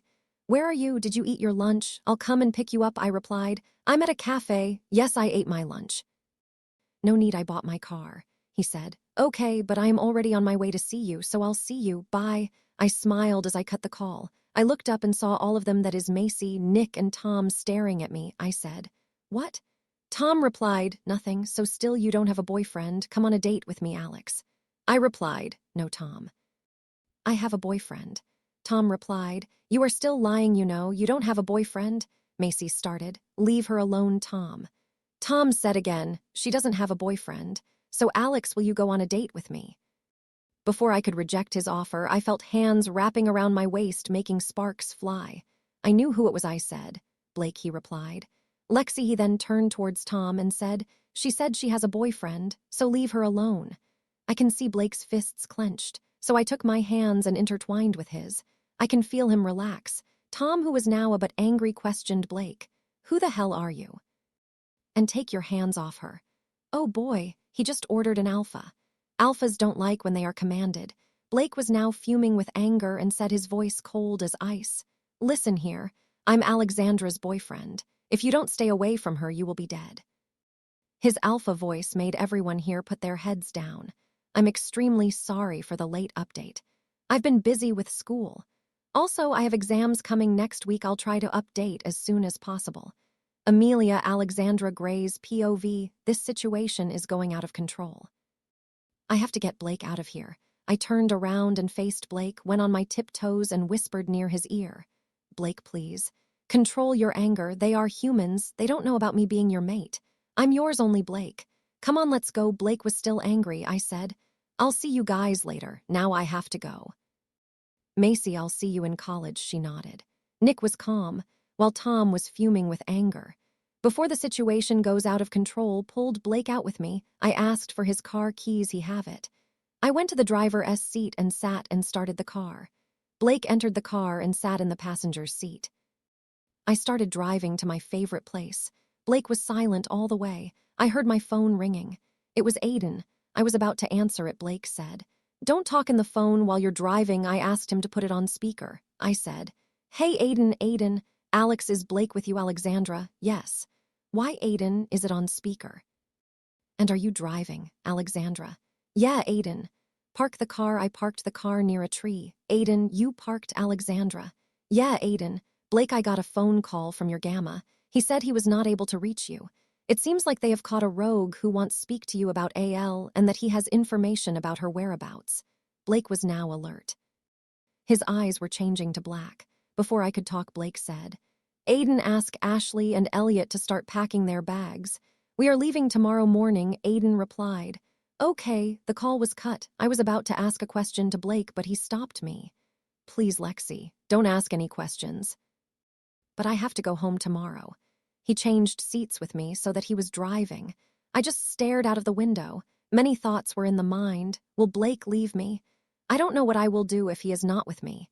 Just a day before I found my mate, but now he is leaving. Am I not good enough for him? Ava said. Stop thinking like that, Alex. He will not leave us. He will never leave us. Zach and I already love each other. I don't think we will be able to stay away from them for long. Be strong, Alex, she was right. I closed my eyes. I felt myself falling in sleep. I opened my eyes. I was confused. Now I was in my room. My leather jacket and Converse removed, and my blanket on me. I saw my phone next to me. I opened it and saw the time. It was 10 p.m. at night. Oh, God. I slept half a day. I slowly got up and went to the restroom and refreshed. After that, I changed into a leggings and a big sweatshirt. I slowly went down the stairs. The living room was lit with people watching TV. You can hear boys playing in the game room. I slowly went to the kitchen. I saw one of the pack member packing all the food. As I entered, she turned around and greeted me. She gave me some pizza to eat. I ate, thinking about what I'll be doing in the near future. As I finished, I thanked her and went outside the pack house and sat in a park chair. I stared at the stars, thinking about my parents. What would have my life been if I was not kidnapped? What if my parents were here now, with me? What would have happened if I didn't meet Jason and Aiden when I left that pack? I heard a voice. Lexi. I turned around and saw it was Blake. I didn't respond. He came and sat next to me as took my hands and his hands intertwined. I leaned back on the chair and leaned my head on his shoulder. I asked, Will you leave me, Blake? He replied, No, I will never leave you. But, I said, But, he continued, But I have to leave you here for your own safety. I don't want you to get hurt because of me. I lifted my head and looked at him in his eyes. You are leaving me. I can take care of myself, Blake. I'm one of the best warriors in this pack, Blake. I can take care of myself. Blake said, You are one of the strongest wolf in this pack. When you join my pack, you will be one of the strongest wolf in my pack. But now I think it is best if no one knows that I have a mate. They will hurt you to get to me, Lexi. I'm leaving you here for your own safety, Lexi. Please understand. I will come back. I will definitely come back. With that, he kissed my forehead. I leaned back on him. We stayed like that for some time. After that, we went to my room. He kissed me on my cheek and wished me good night and said that he will see me tomorrow morning. I woke up early in the morning, took a bathe, changed into a dark torn jeans and a white t-shirt. I went down the stairs to see the whole pack active. On the way to kitchen, many wished me good morning. After eating breakfast, I went out to see two cars entering the driveway. It was Blake in one car and Ashley and her mate Elliot in another car. They parked. Ann's came out. Aiden came out of the pack house and said to me, They wanted to say bye. I nodded, and before I could walk to where I go, a blonde boy came near me and said, Hey. I'm Elliot. I think you already know who I am, but I wanted to introduce myself to my Luna. I remember him. He is Blake's beta and Ashley's mate. I replied, It's a pleasure meeting you. I've heard a lot about you. He smiled and went inside the car. Ashley now came and hugged me tightly. She is already like a sister, even though I met her like 3 days ago. She said, Blake will definitely bring you to the pack. He can't lead without a Luna. I can already see he likes you a lot. You too like him. Also, I love you as a sister. If Blake isn't bringing you to Blood Moon, I myself will come and take you. I nodded.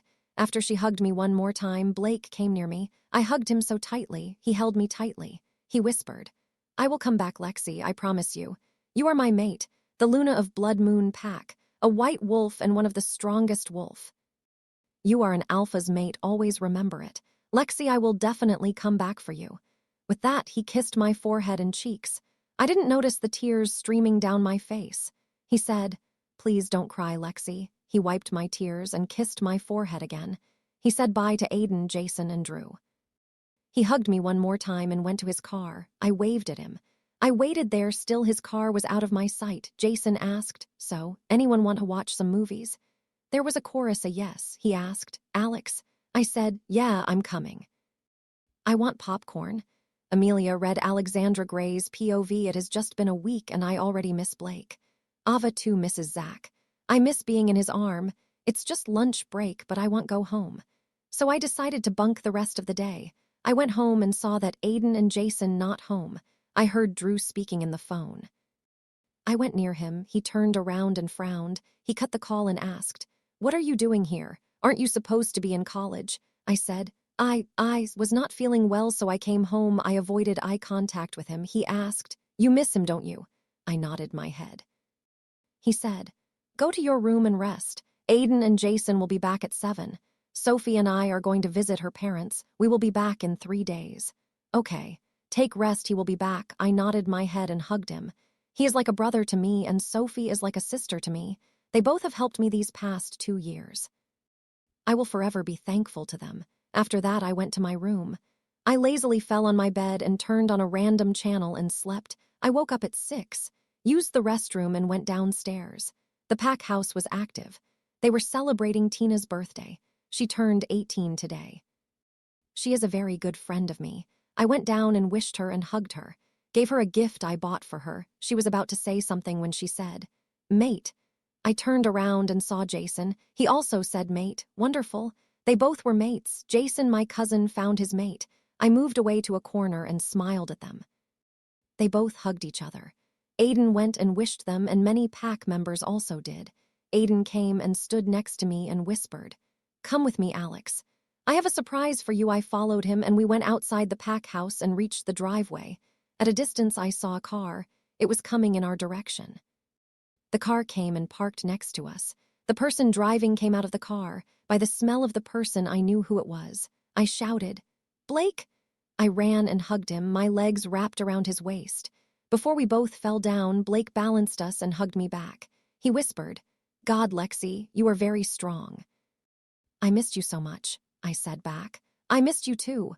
I didn't realize the tears flowing down my face. He made me stand down properly and wiped the tears and said, "I'm not leaving you again. Never."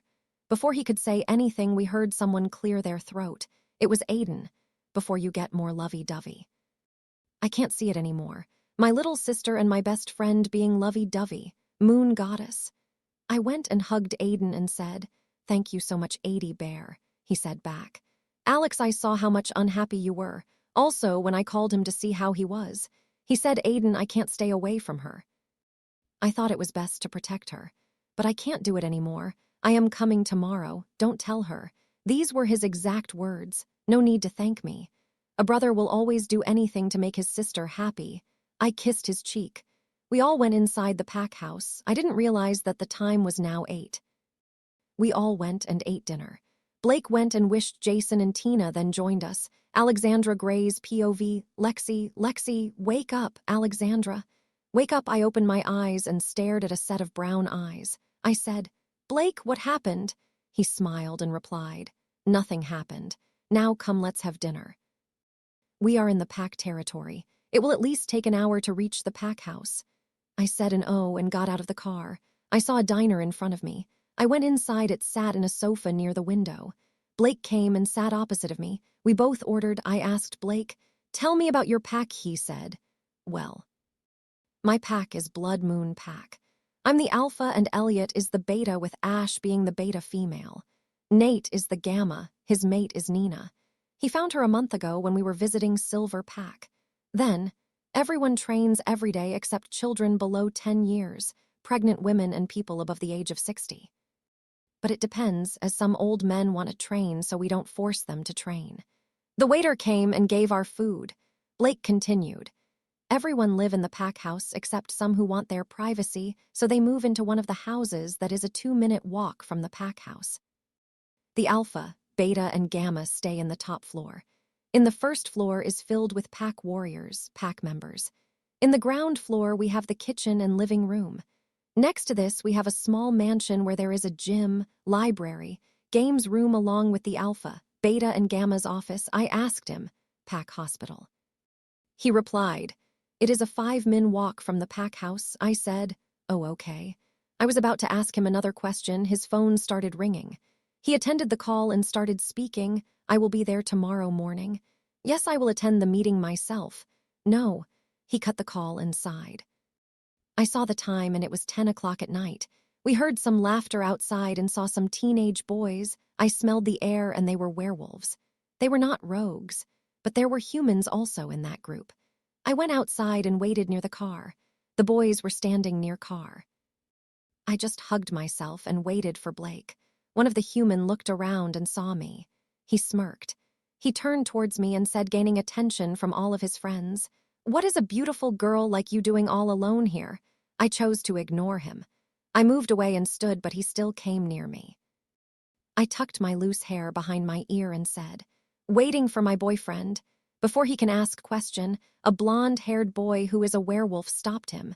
"Leave her alone, Grayson," the human, who I think is gray, still smirking, said. "Why, Elijah? Is it wrong to talk to her?" The blonde boy growled lowly, but none of the humans can hear it. Only the werewolves heard can hear it, as it was not audible to them. All the werewolves turned to him and asked him to calm down. A boy who had brown hair whispered to him, but I can still hear it. "What happened, Elijah? Why are you growling?" The human who was smirking at me asked me now. "Well, you said you have a boyfriend. Where is he?" Before I could answer, Blake came.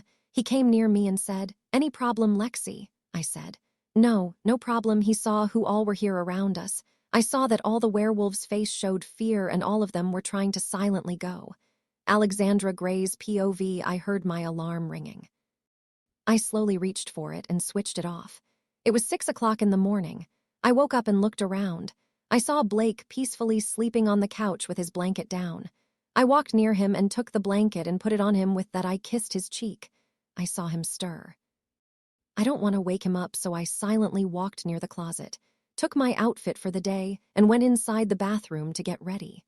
After I took a bath and changed into my outfit, I sat in the closet and started putting some light makeup. I heard some voice in the room. I went out of the closet and entered the room to see Blake awake and talking to Elliot. They both stopped talking and noticed me. I said, "Good morning." They both smiled and said, "Morning." I still had some more clothes to unpack, so I started unpacking. After 10 minutes, Blake came in. He said, "Hey," I replied. "Hey," he said. "You are beautiful." I blushed and said, "Thank you." He came to kiss my cheek, but I moved away from him. He frowned. I said, "You didn't brush your teeth." He smirked and replied, "It's not fair. You kissed me on my cheek without brushing your teeth." I turned away and embarrassed. I felt his hand on my waist. He leaned near my ears and said, "Are you embarrassed that you kissed me without brushing your teeth? Or are you embarrassed and shy now that I was awake when you kissed me in my cheek?" I didn't reply. He already knew my answer. He silently took his clothes and went to the bathroom to get ready. By the time he was out, I finished putting all my clothes in the closet. I walked out to see Blake talking in his phone. I went and took my mobile and replied to all those who messaged me. Blake came and sat next to me. I put my phone at the side and stared at him. He too stared at me. That's when I noticed he was not in his normal clothing. He was wearing a suit. I asked him, "Where are you going?" He replied, "I have a meeting and a lot of work to complete." Aiden was right. Blake was workaholic. I slowly stood up and started walking to the door. Blake called me. "Lexi," I replied. "What?" he said. "I know that Aiden told you that I'm workaholic. I really want to spend time with you, but I have to go. I'm sorry." I sighed and smiled and said, "It's okay." Alexandra's POV. The girls didn't leave me alone. The minute we reached the pack house, they made me take a bath and took me to Ashley's room. Not exactly took me, forced me unwillingly. They made me sit in the chair of the dresser. Ash and Nina did my hair. Lena did my makeup. After an hour and a half, there was a knock on the door. Lena opened the door and said, "Hey, brother, what do you want?" It was Elliot. He said, "What do I want? I want to enter my room." She smiled and said, "Permission not granted." With that, she shut the door. I could hear him shouting, "Elena Collins, that is my room, not yours. You have no right to kick me out." He started banging on the door. Ash was irritated. She opened the door and yelled, "It is my room also, so I'm kicking you out." Elliot whined like a baby, he said. "Babe, I'm sorry. Please let me in." "Please," she kissed him and pushed him outside again. Everyone broke out in giggles at their moment. I put on my dress, it was beautiful. Girls all smiled at their work. I hugged them and said, "Thank you, girls. I love you all so much," they all replied. "Love you too." I said my byes and went to my room to take my mobile and purse. I entered the room and saw Blake was not there. I went inside the closet and took my purse. I searched for my mobile. I remembered that I kept it on the bed, but it was not there. I heard the bedroom door open and close. I turned around and saw Blake. I said, "Hey," he froze. He just stared at me. He then came forward and kissed me. I kissed him back.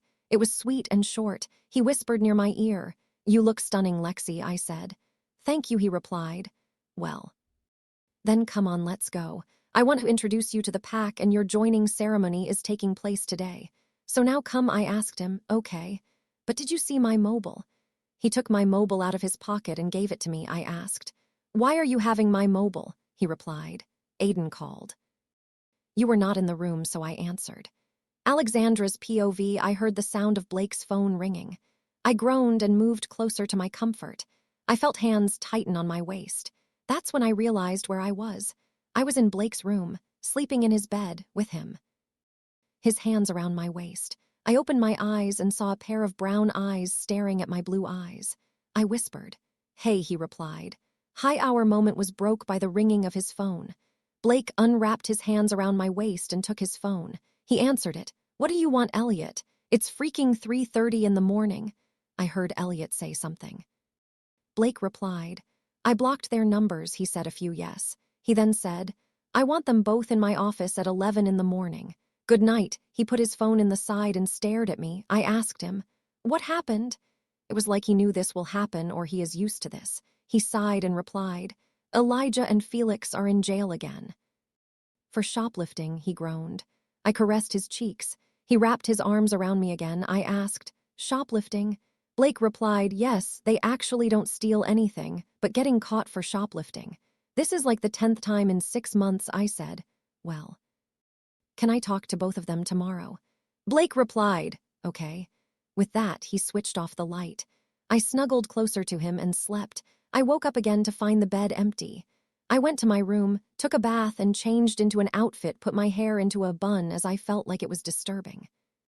My phone started ringing. It was Ashley. I answered. "Hey, Ash, we talked for 5 mins. She asked me tell her about the date, but I said if I'm going to tell, I will tell to all of the girls." She accepted it, so we were going to a small cafe nearby. It was 9 o'clock. I went to the balcony to see the city, but I saw Blake in a suit sitting there in a sofa with his laptop in his lap. He was stressed. When I went near him, he didn't take his eyes off the laptop and said, "Hey." I replied a hey and stared outside into the city. It was silent between us. I heard Blake groan and put his laptop on the table. Suddenly, I felt someone pulling me and I landed on a lap. I yelled, "Blake," he said. "Sorry." I circled my hands around his neck to support myself. He pulled me into a sweet and gentle kiss. After that, he started leaving kisses down my neck. I warned him. "Blake, he was kissing the spot where I will be marked by him."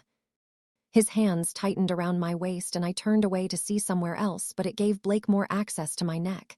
Alexandra's POV, Alex. "Blake, both of you open the freaking door." I groaned and moved closer to Blake. His hold on me tightened. "Blake, Blake, wake up," yelled Ash. I slowly got out of Blake's grip and Blake groaned. I unlocked my phone to see the time. It was 1 o'clock. I slowly opened the door. Ash was waiting impatiently.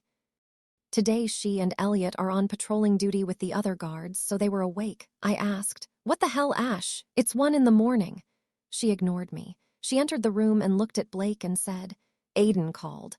Dark Moon Pack has been attacked. He said they have been attacked by rogues." Hearing this, Blake was awake.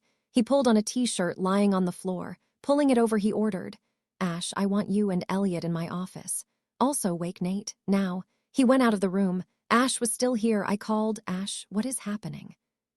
Ash replied, "Blake didn't tell you about AL. I asked. Was he supposed to? She said. You have to ask him, Alex. It's his story to tell after that she went out.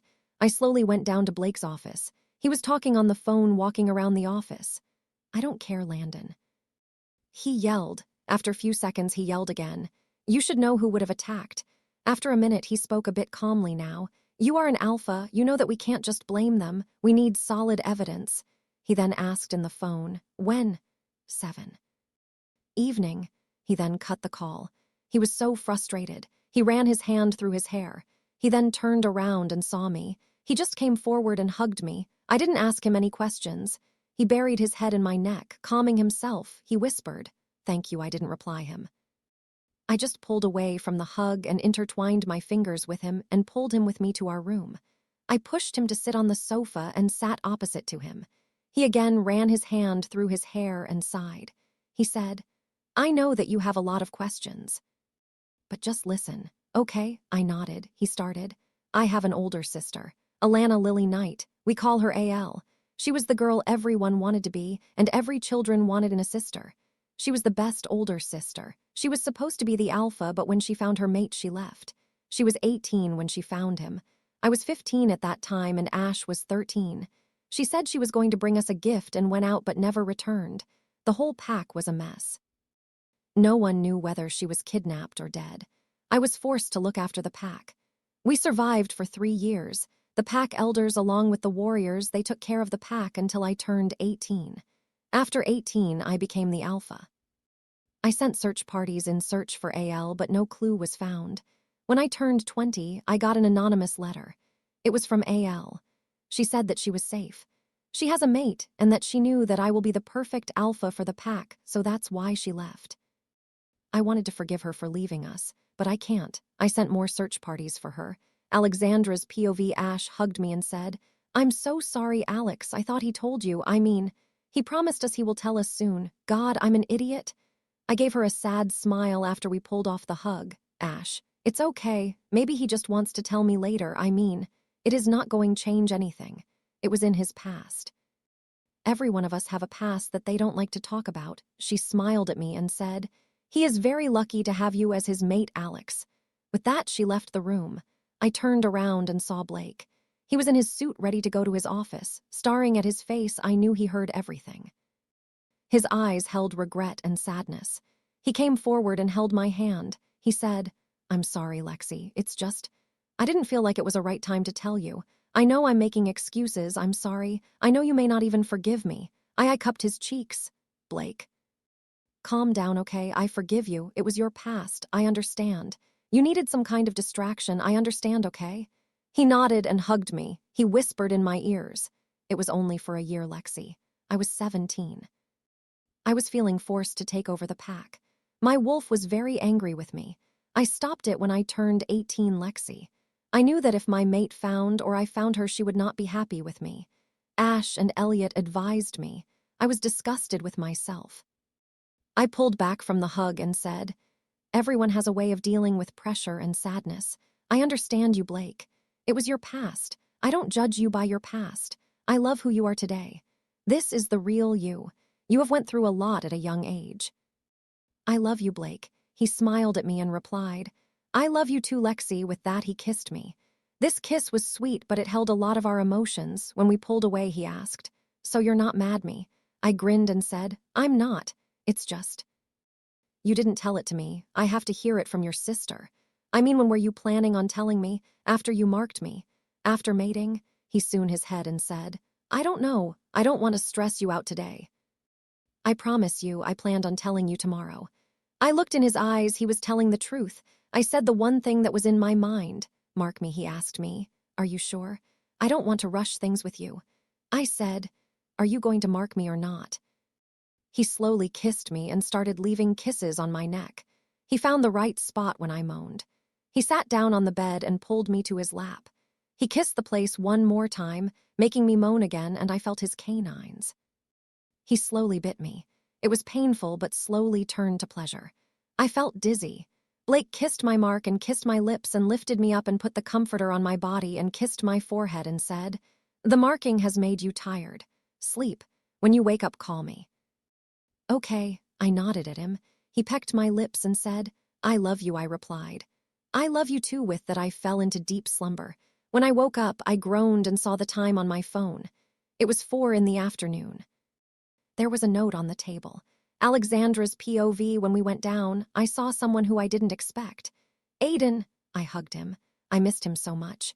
Even though we spent very little years together, we knew each other in back of our hands. I mumbled, "I missed you so much."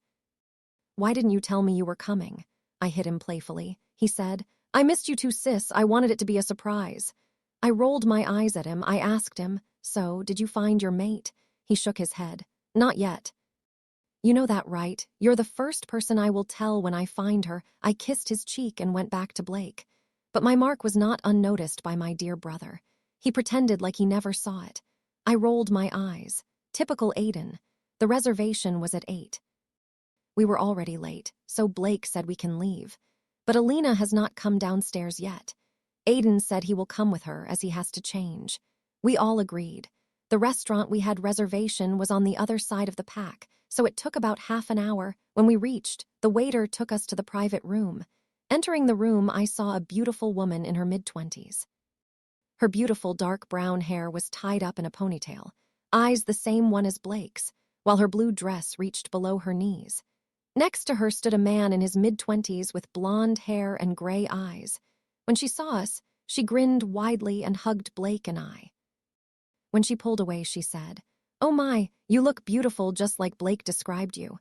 I just blushed and thanked her. Then she pulled Ash and Elliot into a hug, followed by Nina, Nate, Felix, and Elijah. She didn't leave a single person without a hug. While her mate stood there smiling at his mate, AL then furrowed her eyebrows and said, "Where is Alina?" I replied, "She is coming with Aiden." AL then asked, "Aiden is coming?" I nodded. AL then went to her mate and pulled him. "Alexandra, this is my mate Landon."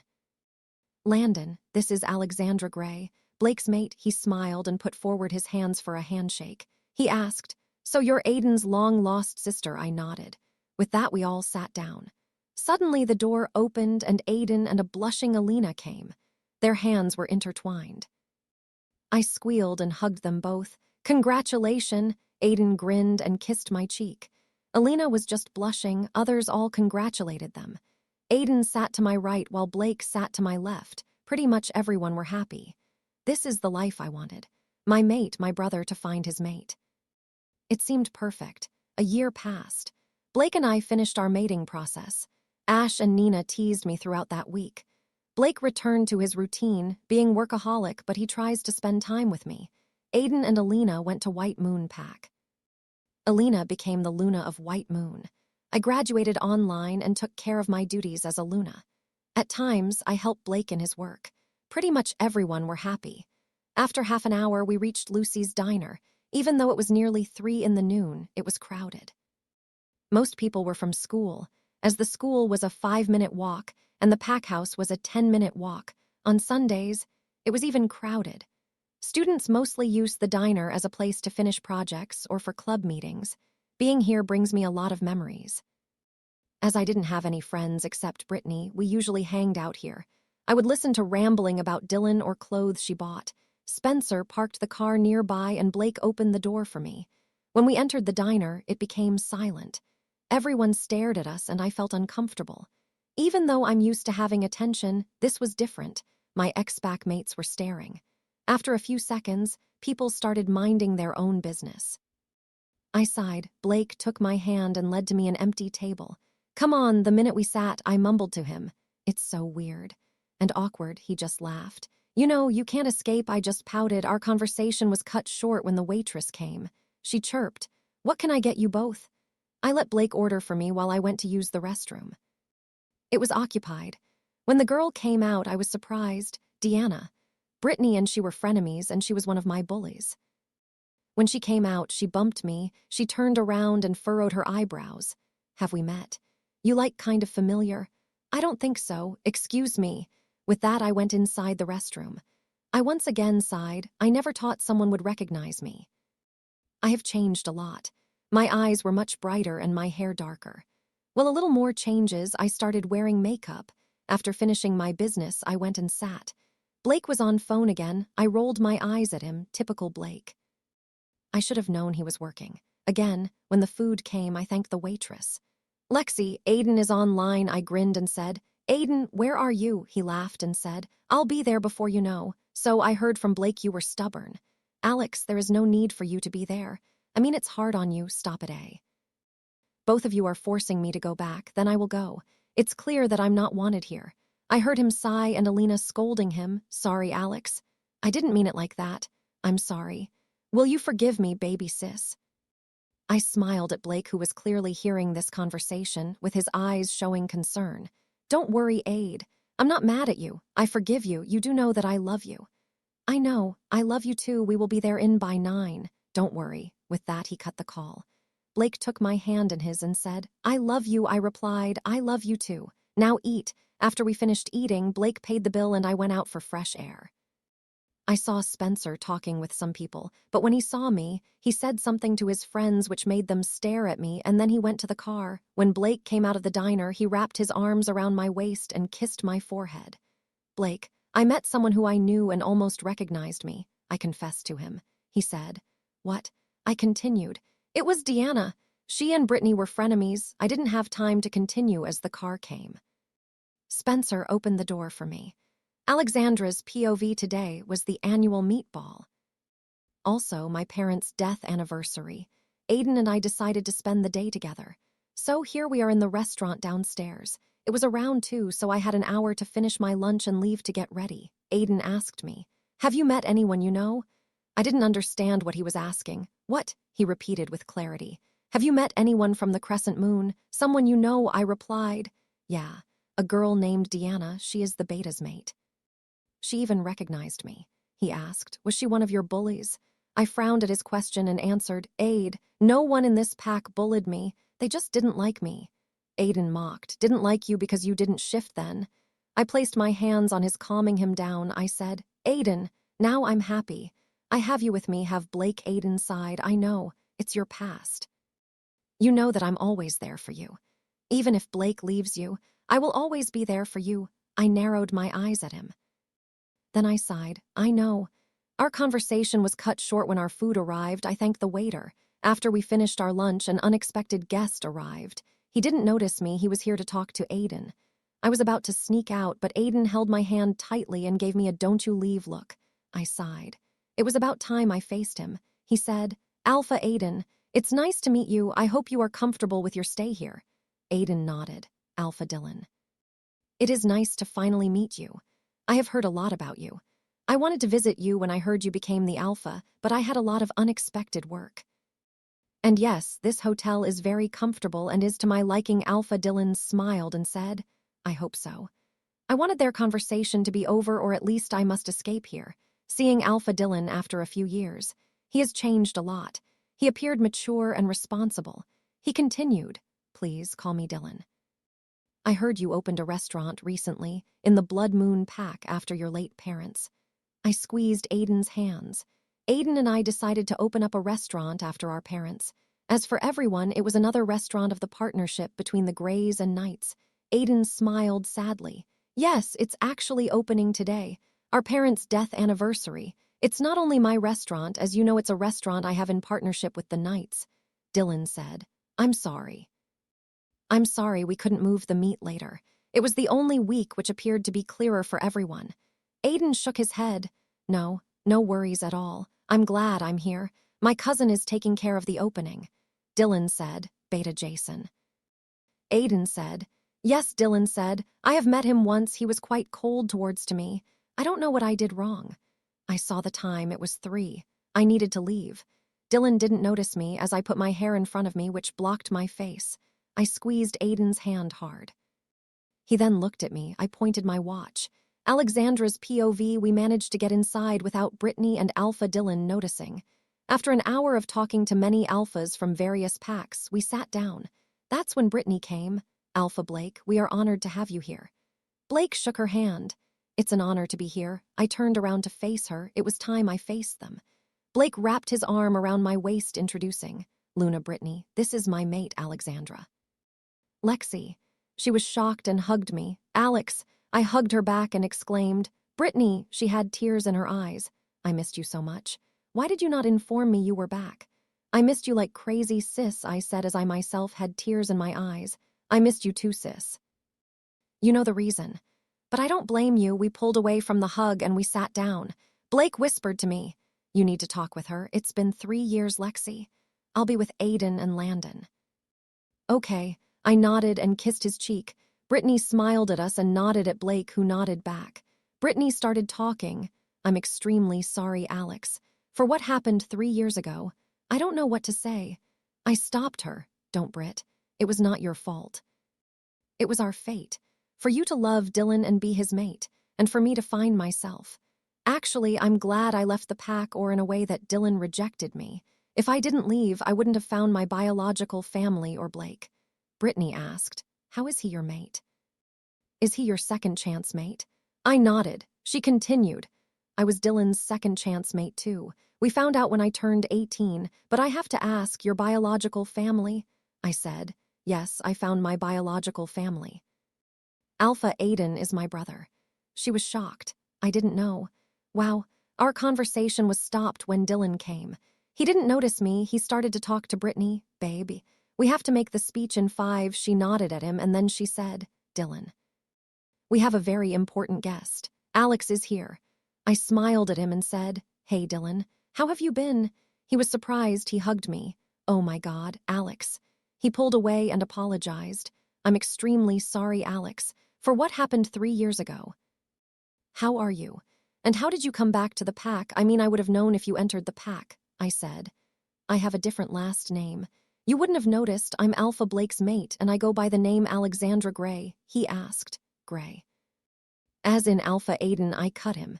Yes, he is my biological brother. He was surprised himself. He sighed and Brittany said, see, the rumors are false. Her eyes widened and then she said to me, oh my, sorry, Alex. I laughed and said, don't worry, I know the rumor. They both sighed. I felt an arm wrap around my waist. He said, Alpha Dylan. Dylan replied, Alpha Blake. I have been waiting to meet you. I have heard a lot about you and congratulations for the restaurant. Alex, sorry about it. Aiden said it was your parents' death anniversary. Blake's POV. The meeting was getting interesting every minute. The alphas are jerks, even though I am an alpha myself. The meeting started from talking about the pack borders to packs working with rogues. Alpha Walter is the biggest jerk on Earth. He is a sexist. No wonder he doesn't have a mate and he is 50. I feel sorry for Alpha Hazel, the only female alpha in the history of werewolves. Her brother died 5 years ago when she was 16. The pack's beta at that time, an old man became alpha and let's say he was abusive and worked with the rogues in the attack of the Grange pack. The pack was totally destroyed years ago, leaving no survivors. It's a massacre. Alpha Hazel challenged him for his position, even though she was naturally the alpha when she comes of age. She won him fair and square and became the alpha 2 years ago, and it took 2 years to bring her pack how it was before. She killed the rogues and punished or killed those who sided with the previous alpha. Alpha Walter yelled, you are working with the rogues, aren't you? You and your pack are the ones who attacked the Granger pack. You are blaming the poor previous alpha of yours who you killed. Hazel rolled her eyes and sarcastically said, yeah, I'm working with the rogues. Do you know what I ordered them? To kill you. Why don't you hide somewhere, Walter? The next second he yelled, everyone listen, she just confessed. Many of us chuckled. Aiden said, Walter, have you ever heard what sarcasm is? She told you sarcastically. Everyone laughed. Cade said, Walter, I heard from my sources that before you came you visited the rogues in their cave. The room was pin-drop silent. Walter's face was pale. He started, aye. Cade questioned, cat caught your tongue, Walter. Answer me. Answer us. As the head of the committee, I question you. Do you, Alpha Walter, have any ties with the rogues? He didn't answer. Cade asked again. I repeat, Alpha Walter, do you have any ties with the rogues that attacked several packs throughout the year? Cade sighed and said, well, do any of the alphas here have any relation with the rogues? I know that as time passed without anyone answering the question, Cade's temper was running out. Cade has the worst temper. God, the first time we met I pissed him off badly. Both of us had bruises. We were best friends for years. Aiden said that it was because both of us were very similar. I want this meeting to be over. I looked around. The air was tense. Everyone's face was stern. no one willing to answer the question. I looked at Cade and he shook his head. His eyes were filled with anger. He pointed out for me to watch everyone. Alpha Devon was playing in his phone, occasionally glancing up at Hazel. Aiden was also playing on his phone. God, how did he ever become my friend? Never mind how they both got their mobiles. Hazel, who ignored the looks Devon threw at her, she played her hair and rotating her chair. The alphas of the Bridge Hill and Grey Wolf pack were bored out of their minds as they looked around. Alpha Dylan, I hate him. Lexi was rejected by him, she went through a lot. But I must thank him, though. If he didn't reject her, I wouldn't have found Lexi, but I hate him. He was very suspicious when I met him yesterday, and the looks he threw at Lexi yesterday. I wanted to kill him there, but Aiden stopped me. Blake's POV. Hazel gasped. What? Lena continued. It happened when Alex turned 18. 3 years ago. She used to live in this pack. She was the pack's Gamma's daughter. To precisely say, Luna Brittany was her sister. Devon said, What the hell? I went out to the balcony. Lena continued. Alpha Dylan rejected her as he was in love with Brittany. Alex was unable to stay here as she was in pain. The pack pretty much didn't like her as she didn't shift. So she left the pack. After that she met Aiden and Jason, learned that they were her biological family. She shifted a week later into her white wolf. Hazel asked, She is a white wolf? Lena said yes and continued. She learned to fight, went to college in the White Moon pack for 2 years, after which she met Blake when he was visiting Aiden. Aiden said, Something happened in those 2 years that no one knows. I don't know what to say. Lexi never told me anything about what happened in the 2 years. I heard the same story about what happened in those 2 years. I don't know what to be angry about, that she is kidnapped or she hid something from me. I asked Aiden, What the hell happened?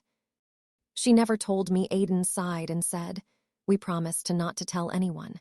A year before she met Blake, we found someone was stalking her for about half a year. One day she got kidnapped by him. She didn't come home that day. It took us 2 days to track her down. The kidnapper was Ray. I don't know his last name, but he is a rogue.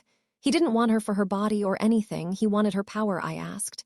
What power? Aiden answered. Her healing power. Everyone gasped.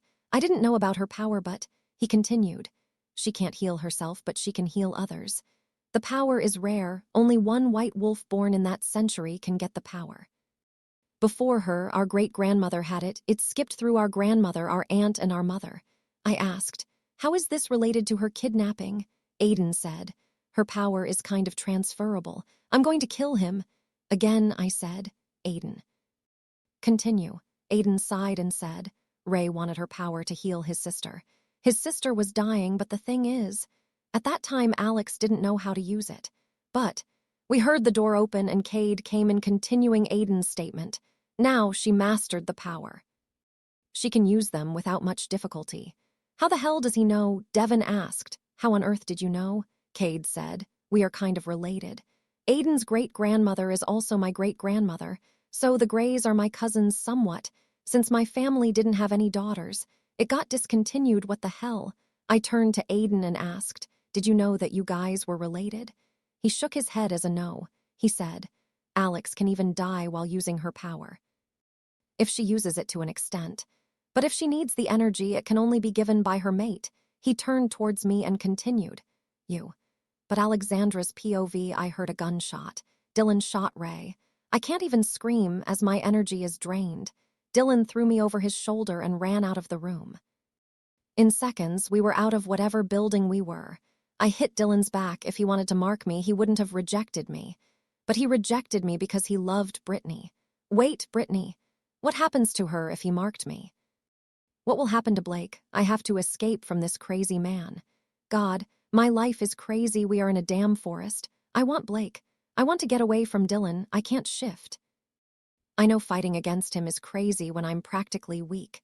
As soon as we were in the middle of a nowhere forest, Dylan stopped and he put me down, but as I was weak, I can't even stand, he gripped me tightly and wrapped his arm around my waist, making me walk with him. I whispered to him, Dylan. PL, please. Leave me. He ignored me and continued walking. We reached a cabin. It was small. He led me inside and made me sit in the chair and went inside some room. He returned a few minutes later with a plate full of food. He sat next to me and fed me. I refused to eat. He was angry, and the next minute he slapped me. He yelled, "Eat now, Alexandra." I shook my head and tried to move away from him. He said, "Fine. I thought you can eat some food and then I can mark you. It seems like I have to skip the step of eating." He leaned towards me and tried to kiss me. I moved away from him, but then he pushed me on the sofa and pinned my hands above me and tried to kiss me. I felt tears in my eyes as I whispered, "No." No, he tried to kiss me, but he kissed my cheek. I can't even move my legs as they were numb. God, please help me. If he even kissed me, I would be disgusted. He glared at me. I was crying. Tears were streaming down my face. Then we heard some noise outside. Dylan warned me, "Don't you dare move." I wish it was Blake or Aiden. Dylan then pushed me down on the ground and my head hit the floor pretty hard. Dylan took the gun from the table and went out to see. I heard some noise from the back of the cabin and I heard some footsteps. Whoever was coming will notice that I was a mess. I felt weak, like I was useless. I can't even stand up without help now. I felt sick of myself. I turned around and saw it was Alpha Hazel and Alpha Devon. "I don't know whether they are with Dylan or Blake," Alpha Hazel said. "Luna Alex. You are safe. We are with Blake." When Alpha Hazel came near me, I threw myself at her and I cried. She rubbed my back soothingly while she whispered, "SHH, you are safe, Alex." Then she wrapped her arm around my waist, helping me to stand up, but my legs gave out. Simultaneously, we heard footsteps from the direction Dylan went. Alpha Hazel said, "Devon." Blake's POV when I heard from the doctor that Lexi was awake. Aiden and I went to her room. She was still beautiful in the hospital gown. I hugged her. "Lexi, I missed her so much." When I looked at her, she was confused and she asked, "Who is Lexi?" "What the hell?" I was confused now. She asked, "Who are you? Aid, who are these people?" I looked at Aiden confused. He was surprised at her question. I moved away from her so that Aiden can talk to her. He hugged her and asked, "Alex, are you sure you don't remember them?" She shook her head as a no. I was hurt. My wolf was hurt. How can't she remember me? I'm her mate. I knew she hurt her head pretty bad, but how can't she not remember me? Aiden sat on her bed while Lena and I sat on the couch in her room. "I need Lexi. I want to sit next to her, hug her, kiss her." Lexi shook her head for a no and said as she pointed at me, "I don't know Aid. Should I remember? And I don't know A, but I feel deep connection with this guy. She doesn't remember me." "No." "No," Aiden sighed and said, "Alex, tell me your full name." She answered, "Alexandra Lennon Gray." He asked, "Do you remember your mate's name?" She said, You know I don't like talking about it." "Does she really not remember me?" He said. "Just answer it," she said. "It was Dylan Steve. He rejected me for Brittany." "That's it." God damn it. I'm going to kill that guy again. I thought after killing him my anger and hatred will be gone. And now he did something and my mate doesn't remember me. I'm going to kill him again. I controlled my anger and looked at Aiden and Lexi. Lena's phone rang. She showed it to me. It was AL. Aiden's side again. "Alex, do you remember what happened yesterday?" She shrugged her shoulder and said, "Yesterday we practiced my healing powers and then Jason, Drew, Sophie made a cake to celebrate you signing a business contract. Yesterday." God, she doesn't remember me. She doesn't remember how we met. She doesn't remember all our memories. I stormed out of the room. I need answers on why she can't remember. I went outside the hospital. Zach was itching to kill that bastard again. He was dead and yet he is still ruining our life. To calm my wolf down, I let Zach roam in this unfamiliar territory. We still haven't left the Crescent Moon pack. A week has passed. The pack was messed up now. With high-ranking members dead, the pack is currently weak. Devon's cousin, who was the Gamma, became the Alpha, and he is doing a pretty much good work. Devon is helping his cousin on how to do everything. His cousin, Sean, appointed the Beta and Gammas. The pack members accepted their fate and didn't protest to all the measures. They even deeply apologized to us for all the wrongdoings their former Alpha did. Hazel, too, stayed. She is also helping the pack. But I think that's another reason for her to spend time with Devon. I know that they both are mates, and with both being alphas, they both haven't took a decision. Alexandra's POV, my life is a mess. And I don't even remember how my life got messed up. I was curious how I ended up in the hospital, but it seems like no one wants to tell me that. After brushing my teeth and after a bath, I did notice the mark on my neck. The mate's mark. When Aiden told me I have a mate, I didn't believe. But after this, I do believe and I regret not remembering him. But the mark on my neck is a symbol that we both loved each other. After changing into the black dress and white Converse, which is mine, which I don't even remember buying, I heard a knock on the door and I said, "Come in." It was Aiden. Aiden kissed my forehead and asked, "Are you okay?" I sighed and said, "I'm fine, Aiden." "God, just let me breathe, Aiden," he said. "I know I'm being so overprotective, but there are some things you don't remember. A lot of things you don't remember. I want to make you as comfortable as possible before you face a few things." I furrowed my eyebrows and said, "What?" He made me sit down and asked me to make myself comfortable. He was nervous and he asked, "Alex, do you remember you have a mate?" I shook my head for a no. Aiden said, "Remember I told you that you have a second chance mate?" I said, "Yes." He continued, "His name is Blake. He is the Blood Moon Pack's Alpha and you are the Luna. You guys met last year when he was visiting the White Moon. After a week you moved in with him, and then a few months later when I visited Blood Moon, I met Lena, my mate. She is the Blood Moon Pack's Beta's sister. I know that you don't remember all these, I just want to say you loved Blake and he loves you." I said, "I kind of figured that we both were in love when I saw his mark on me." Aiden said, "Well, yes, you guys finished the mating process and all. Listen what I'm about to tell you. I don't know how you will take the matter, okay?" I asked. "What is it?" Before he could say, the door opened and a man who was in his mid-20s came in and asked, "Alex, you have to help me. Emma needs your help." Aiden yelled, "Cade, what the hell are you doing here?" The man, Cade, said, "Aiden, I need Alex's healing powers, okay? Emma is not waking up. After someone messed with her medicine, her condition has become worse, eh? I need Alex's help." Aiden said, "I understand, Cade, but you have to understand Alex's condition." Cade said, "Of course I understand. She went through a lot. And I do care for Alex. She is my cousin, eh? But I need her help with Emma. I don't understand what they are talking about. Who is Emma? Who is this guy, Cade? And this Cade said we are cousins. What on earth is going on here? And importantly, what happened that landed me in the hospital?" I sighed and asked Cade, "Who are you? Who is Emma?" "We are cousins." Cade seemed surprised at my question. He said, "What the?" Aiden said, "Cade, why don't you go and talk with Blake? I'll be with you guys in 5 minutes." With that, Cade walked out. Alexandra's POV, 5 months have passed and I still haven't regained my memory. The doctor said when Ava and I reconnect, I would regain my memory. But Ava has yet to make contact with me. When we reached the White Moon Pack several months before we stayed for about a week, I realized that a lot of things have happened within 2 years. Jason and Aiden found their mates. I had a new family, and I was happy. Still, this time, everyone refused to tell what happened back at the Crescent Moon Pack. I asked Ash, and she said she didn't know, and they even refused to tell me why I was in Crescent Moon. The week when I was in the White Moon Pack, Blake was with me every moment. He refused to leave me out of his sight. Aiden just commented that the alphas are very possessive of their mates normally, and adding the fact I was pregnant, their possessiveness just increased 10%. But Blake's possessiveness was the square of 10%. When we returned to the Blood Moon Pack, everyone in the pack were really patient. Mainly Ashley, Nina, Nate, Elliot, Elijah, and Felix. Elijah's mate was Daisy, who was Landon's sister. Landon, who I met, was supposedly Al's mate, Blake's sister's mate. And on the fact she was also pregnant. Damn, the family is really big. Blake practically locked me in our room. He took the whole month off from work to spend time with me. He was really sweet. He did say he was workaholic, and now that I don't remember that he wanted to change that fact.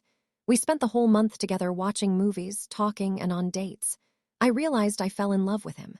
Again, after that month he left to work and I rarely saw him for a week. But when Ash found me crying because I missed him, she threatened Blake she would do something she would regret and their parents would be ashamed of his behavior. And also when I threatened I would go to the White Moon Pack, he started working at home. I didn't speak to him for a week, when I thought he was being home only because of our threats, and when I said he didn't really care about me or our baby, I still remember his face. He was so damn cute apologizing to me for all that thoughts that occurred because he wasn't there for me the whole week, and he promised until I regain my memories, or until the babies are born, he would work from home and would only go to his office only for some meetings and only for emergencies. Poor Elliot and Nate. As Blake is home, they spend most of their time in the office. I even cried for that cause. I felt sorry for them. The reason for all of these to happen, I blame them completely on the hormones. And to say everyone just agreed. What are you thinking? I turned around and faced a tired Blake. I replied, nothing. He wasn't satisfied with the answer. He asked, will you go and visit the doctor tomorrow at least? Doctor, well, I completely refused to meet the doctor for any of the scans, and Blake said there are 2 babies. I did hear the heartbeats, but I'm kind of afraid I completely break down when I see the babies. That I wasn't fit to be a mother, as I don't remember what happened before I knew they existed, and also on the fact I wasn't even aware that I'm bearing them. I feel like shit. Blake said, Lexi, come on, you have to sleep. The babies and you need rest. And stop thinking about whatever you are thinking. One thing I know is that you are blaming yourself. I lied. I'm not, he said sarcastically. Of course, you are not. Then he continued, now come on, I won't be here tomorrow. I have some meetings and I don't want to return home to find my mate crying that I wasn't taking care of her and the babies. Definitely, I don't want a lecture from my little sister and my pregnant sister, and most definitely not a broken nose from your brother. Alexandra's POV, are you sure? I asked the doctor. She smiled at me and said, yes, you yourself can see. She pointed towards the screen. I can't believe it. Triplets, I never expected that. I always thought there were 2 babies, but never did I imagine 3. My hands are going to be really full. After an hour after I confirmed with Dr. Erica, she won't say anything to anybody about both that I was having triplets and that I have regained my memories. I sat in the kitchen and thought about it. It was 2 in the noon and Blake won't be back until 9, so I decided I wanted to surprise him. I told the news to Ash and Nina, who were both surprised and happy and promised they won't tell anyone until I informed Blake. I told both of them what happened after Dylan kidnapped me, and I started crying again. They both pulled me into a hug and whispered sweet things to me. I said, I didn't know what to do. I feel sorry for Brittany. I mean, she was in love with him for God's sake, and I thought he loved her, and after knowing that he killed her. It's my fault, Ash said. Stop it, Alex. I continued, Ash, I feel very sorry for her, and I kind of feel like she deserved it. God, what am I talking, or thinking? I shouldn't be thinking like this. He rejected me for her, and they both were happy, and I'm glad he rejected me, because if he didn't reject me, I never would have left that pack, and I never would have met Aiden, and I never would have met Blake, and I never would have met you guys. I never would have realized I was kidnapped when I was a kid, and I never would have known my real family. Nina said, Alex, calm down. Take a deep breath and drink some water. I did as she told me, and I started again. Nina, why would he do this to me? I was weak and he rejected me, and then he wants me again after realizing I had powers. Did he really like me for me or for my powers? God, no. Or did he realize he really liked me when he rejected me for Brittany? Or did he realize he liked me after I left the pack? Or did he become jealous when he found out I had a second chance mate? Am I rambling? Ash and Nina sighed and said, yes. I got up and said, I should go and tell Blake. I should tell him that he was wrong, that we were expecting twins, and I should tell him that we are expecting triplets. Ash said, wait, you are not going to drive. I will ask one of the drivers to drive you to my brother's office. It is a 1-hour drive and... Nina continued, I'll bring some chocolates for you so you can put them in your purse and no one will judge you for carrying that much chocolates. One look at you and they will never be able to look away from you. I said, I look like a whale, Nina. No one would look at me. She said, you are beautiful, Alex, and you are pregnant. Even if anything happened, they will help you at least. I didn't say anything, and Ash stuffed my purse with chocolates and gave me my phone and asked me to call her as soon as I reached the building. The driver was a friendly man, and he talked about his family and how thankful he was to Alpha Blake for helping him when he needed. I was proud of Blake for what he has done. The driver opened the door for me, and I was about to pay him, but he refused. Well, the building was huge and tall. I think it at least had 60 floors. People were coming in and out of the office. I think they were leaving from their work or were to meet with someone. Alexandra's POV. Well, it seems like you are the reason my boyfriend is dead. I heard a voice. We all turned around to see Blake's secretary, whatever her name is. She came inside with a gun pointed towards me. Well, I'm definitely not afraid of her. She is the one who should be afraid. I mean, there are 4 alphas in this room. Blake pulled me to his back, blocking me from her. Aiden asked, "Who are you?" She faked to being hurt and said, "You don't know me.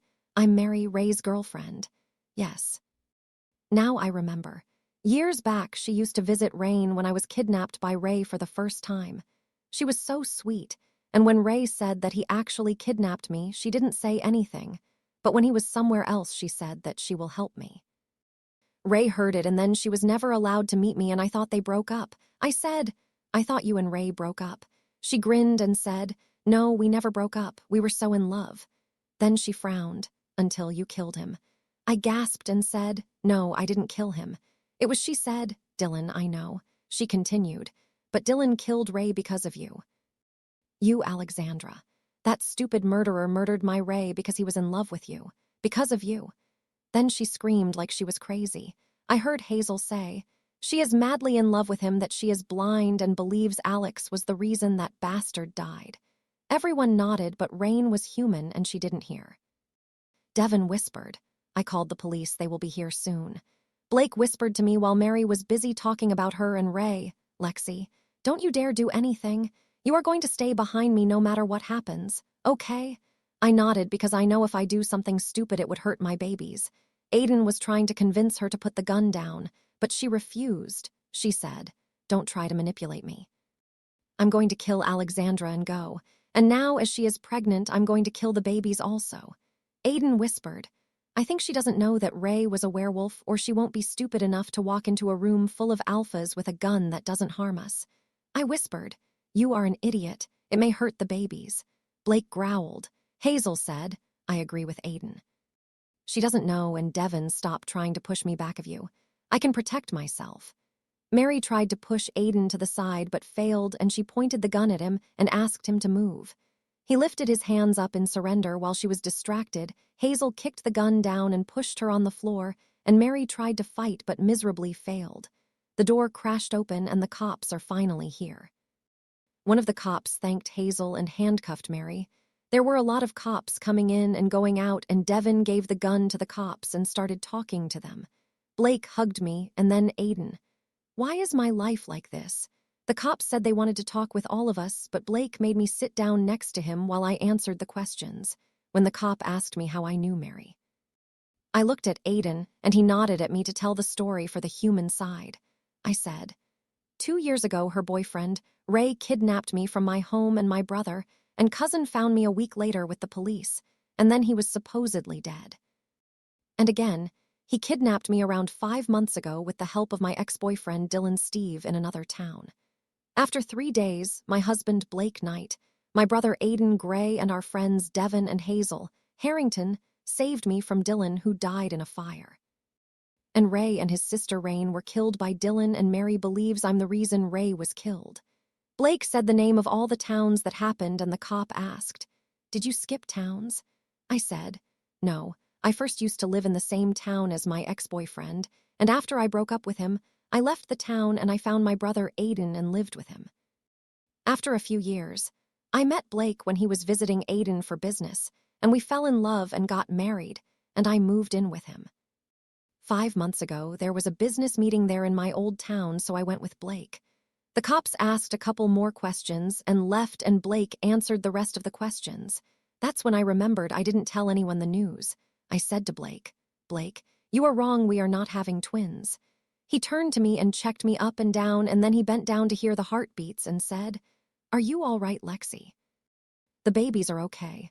I sighed and said, "I know that the babies are okay. What I'm telling is we are having babies, but not 2, we are having triplets." His eyes widened in shock, and then I heard Hazel gasp hearing this, and Aiden and Devin stared at me. Blake asked, "Did you just say 3? "We are having 3 babies." I said, "Yes, Blake, we are having 3 babies." Everyone congratulated me along with a few other cops who were here in the office. Blake kissed me and said, "I'm not going to let you out of my sight." "I love you." I said, "I love you too." Amelia Alexandra's POV several months later. I felt someone holding my hands and pushing my hair out of my face. I opened my eyes a few seconds later to stare at the familiar brown eyes whose owner I fell in love with. He noticed that I was awake, gave me water to drink, and I said, Hey. He smiled and said, Hey. How are you feeling? I replied, I'm good. Where are they? He grinned and went outside of the room to inform. I couldn't be more eager to have the little bundles in my arms whom I gave birth several hours ago. Several minutes later, 2 nurses carrying our children gave one of my babies to Blake while resting the other 2 on my lap. Oh my. They looked so cute and small. Slowly, one by one, they started crying. I felt tears down my cheek. I wiped them quickly and said, Blake. He smiled at me and then pointed to one of our babes and said, This is our firstborn, our future alpha of the Blood Moon pack. Staring at him, he had beautiful brown hair, and when he opened his eyes, I gasped. He had my blue eyes. But otherwise, I think he looked like his father. Alexander Knight, our baby boy, Xander. I said. Blake grinned and then pointed to the next baby, the baby with his dark brown hair and chocolate brown eyes he inherited from his father. Benjamin Knight, our other baby boy, Ben, I said. Blake smiled and then he showed me the little baby he held in his arm. I assumed was our baby girl as she wearing pink. With her brown hair and blue eyes, she was so beautiful. Blake said, Cassidy Knight, our baby girl, Cass. Blake said, They are so beautiful. I'm never going to let anyone near my baby girl, and I'm going to teach the boys about this. I hit him playfully. The next minute the door opened and our family filled in. A.L. and Landon were also here with their son Sean. I gave Xander to Aiden and Ben to Lena. Blake gave Cassidy to Ash. I introduced Aiden, the little bundle in your hands is our firstborn and our baby boy, Xander Knight, short for Alexander. Aiden kissed Xander's forehead and said, You named him after you. Huh? I shook my head and said, No, it was Blake. He didn't believe. I then said, Lena, the other little bundle in your arm is our second-born and our baby boy, Ben Knight, short for Benjamin. And then I said to Ash, Ash, the little bundle in your arm is our last-born and our baby girl, Cass Knight, short for Cassidy. Elliot said, ABC, everyone laughed. Elijah said, They are all going to break so many hearts and I don't think the boys aren't going to allow a boy near their sister. A few years later, Cassidy Knight. What did you do? The little girl was a troublemaker just like her brothers. Alexandra's POV, Blake. Blake, he yelled back. What? I said, Aiden is coming tomorrow. I heard some noises from the closet and he came out pulling a t-shirt on. The next minute I heard a knock on our door. Who is it? I asked. Mommy, it's me. I heard the familiar voice of my youngest son. Blake went to open the door and I yelled at him. Blake. I was still in bed wearing only his t-shirt after our lovemaking. I stood up from the bed, pushing the comforter off me. Blake smirked and then pulled me into his arms and kissing me. Again, I panted out, Blake, Greg is outside. Soon Xander and Ben will join. He grinned and then we heard a series of knocks and the constant shouting, Mommy, Daddy. Blake groaned loudly. He is so annoying. I slapped his chest and said, He is our son. He replied, But he is more like his uncle than his dad. I rolled my eyes at him and said, Open the door. I'll take a bath and come. He opened his mouth to say something, but I knew what he was going to ask. I stated, No, you are not going to join me. Go and open the door for Greg. With that, I went to the bathroom to take a bath while I expected some yelling and shrieks. No, nothing. Only silence. I sighed deeply and took a bath and changed into my clothes.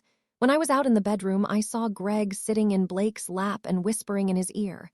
When I came out, his eyes widened and tried to wipe the tears that were stained on his cheeks. I immediately ran to his side and cupped his cheeks and asked, What happened? He shook his head for a no and then looked at his dad for help. Blake's face was blank, unhappy with what happened. I looked at Blake and asked, What happened? He sighed silently and said, Xander. Greg yelled the next second, No, it wasn't Xan. Blake slowly pulled Greg's t-shirt up and revealed a nasty bruise. I gasped and my eyes streamed with tears. I pulled Greg from Blake to me and hugged him. Greg whispered, Mommy. Don't cry. He wiped my tears away. I asked, then, Tell me who hurt you, Greg. He shook his head for a no again. Blake said firmly, Gregory. Greg looked down to his lap and said, It was me. I raised my eyebrow. You punched yourself? Blake scoffed. Gregory Knight, you are making your mom cry. Just tell her what you told me. I'm going to bring some ice. Blake walked out. Greg whispered, cupping my cheek in his small hands, Mommy, promise me you won't yell at me and Xander. I said, No promises. He continued, I hid some of Xander and Ben's chocolates and toys from their secret place. I'm not sure whether you all will like this chapter. Alexandra's POV, I pulled Aiden into a hug and asked, "Where are the others?" He rolled his eyes and said, "Do you even care about me?" "They are coming. I came early to help you stage the taking away Greg operation." I smacked his shoulder. "Aiden," he asked. "What?" I whispered. "It's over." Xander apologized, Ben too. The operation was canceled. He said, "Come on, it's going to be fun now. See what's going to happen." He walked inside and hugged everyone, and then he said, "Greg, have you packed all your bags?" Greg's eyes widened. Xander, Ben, and Cass shouted, "Mom. You said you were not letting him go to the White Moon." Blake raised his eyebrow and pulled me towards him and asked, "What is he doing?" I shrugged and watched as Aiden played out his plan. Cass was hugging a crying Greg while Zan and Ben were pestering Aiden to not take Greg to White Moon. Then they came to me and asked, "Mom, please, you said you wouldn't let him go." Aiden looked at me and winked. I played along. "It was your dad who wanted to send Greg with your uncle. Why don't you ask him?" I winked at Blake while he glared at me as I went to Aiden, who was laughing silently. He laughed. I love making him miserable. I rolled my eyes as I went outside to welcome others. Before I could even open the door, I heard various shoutings. When I opened, Pierce clashed with me. I said, "Pierce, not even a hug for your favorite aunt?" He grinned and hugged me, "Aunt Alex." "I missed you." I grinned back. "I missed you too, Pierce. Greg is in the living room." He dashed out to see Greg while I pulled Alina into a hug and then Lana. Lana was Alina and Aiden's daughter. She acted and looked like Alina. As I lifted her, she squealed, "Aunt Alex, Daddy let me ride on the back of his wolf. It was so cool." I beamed at her. "Really? If Uncle Blake is free, he may also let you ride on his wolf's back." "Why don't you go and ask him? He is with Cassidy." Then I let her down. She shouted, Cass," forgetting Blake. Ash and Elliot, along with their 5-year-old daughter Deanna, came in next, and I welcomed them in. Others haven't come. Jason was staying in a White Moon with Andrew. They both promised to come next month. Nate and Nina have gone to visit Nina's parents with their children Talia, who was 7, and their son, who was 3.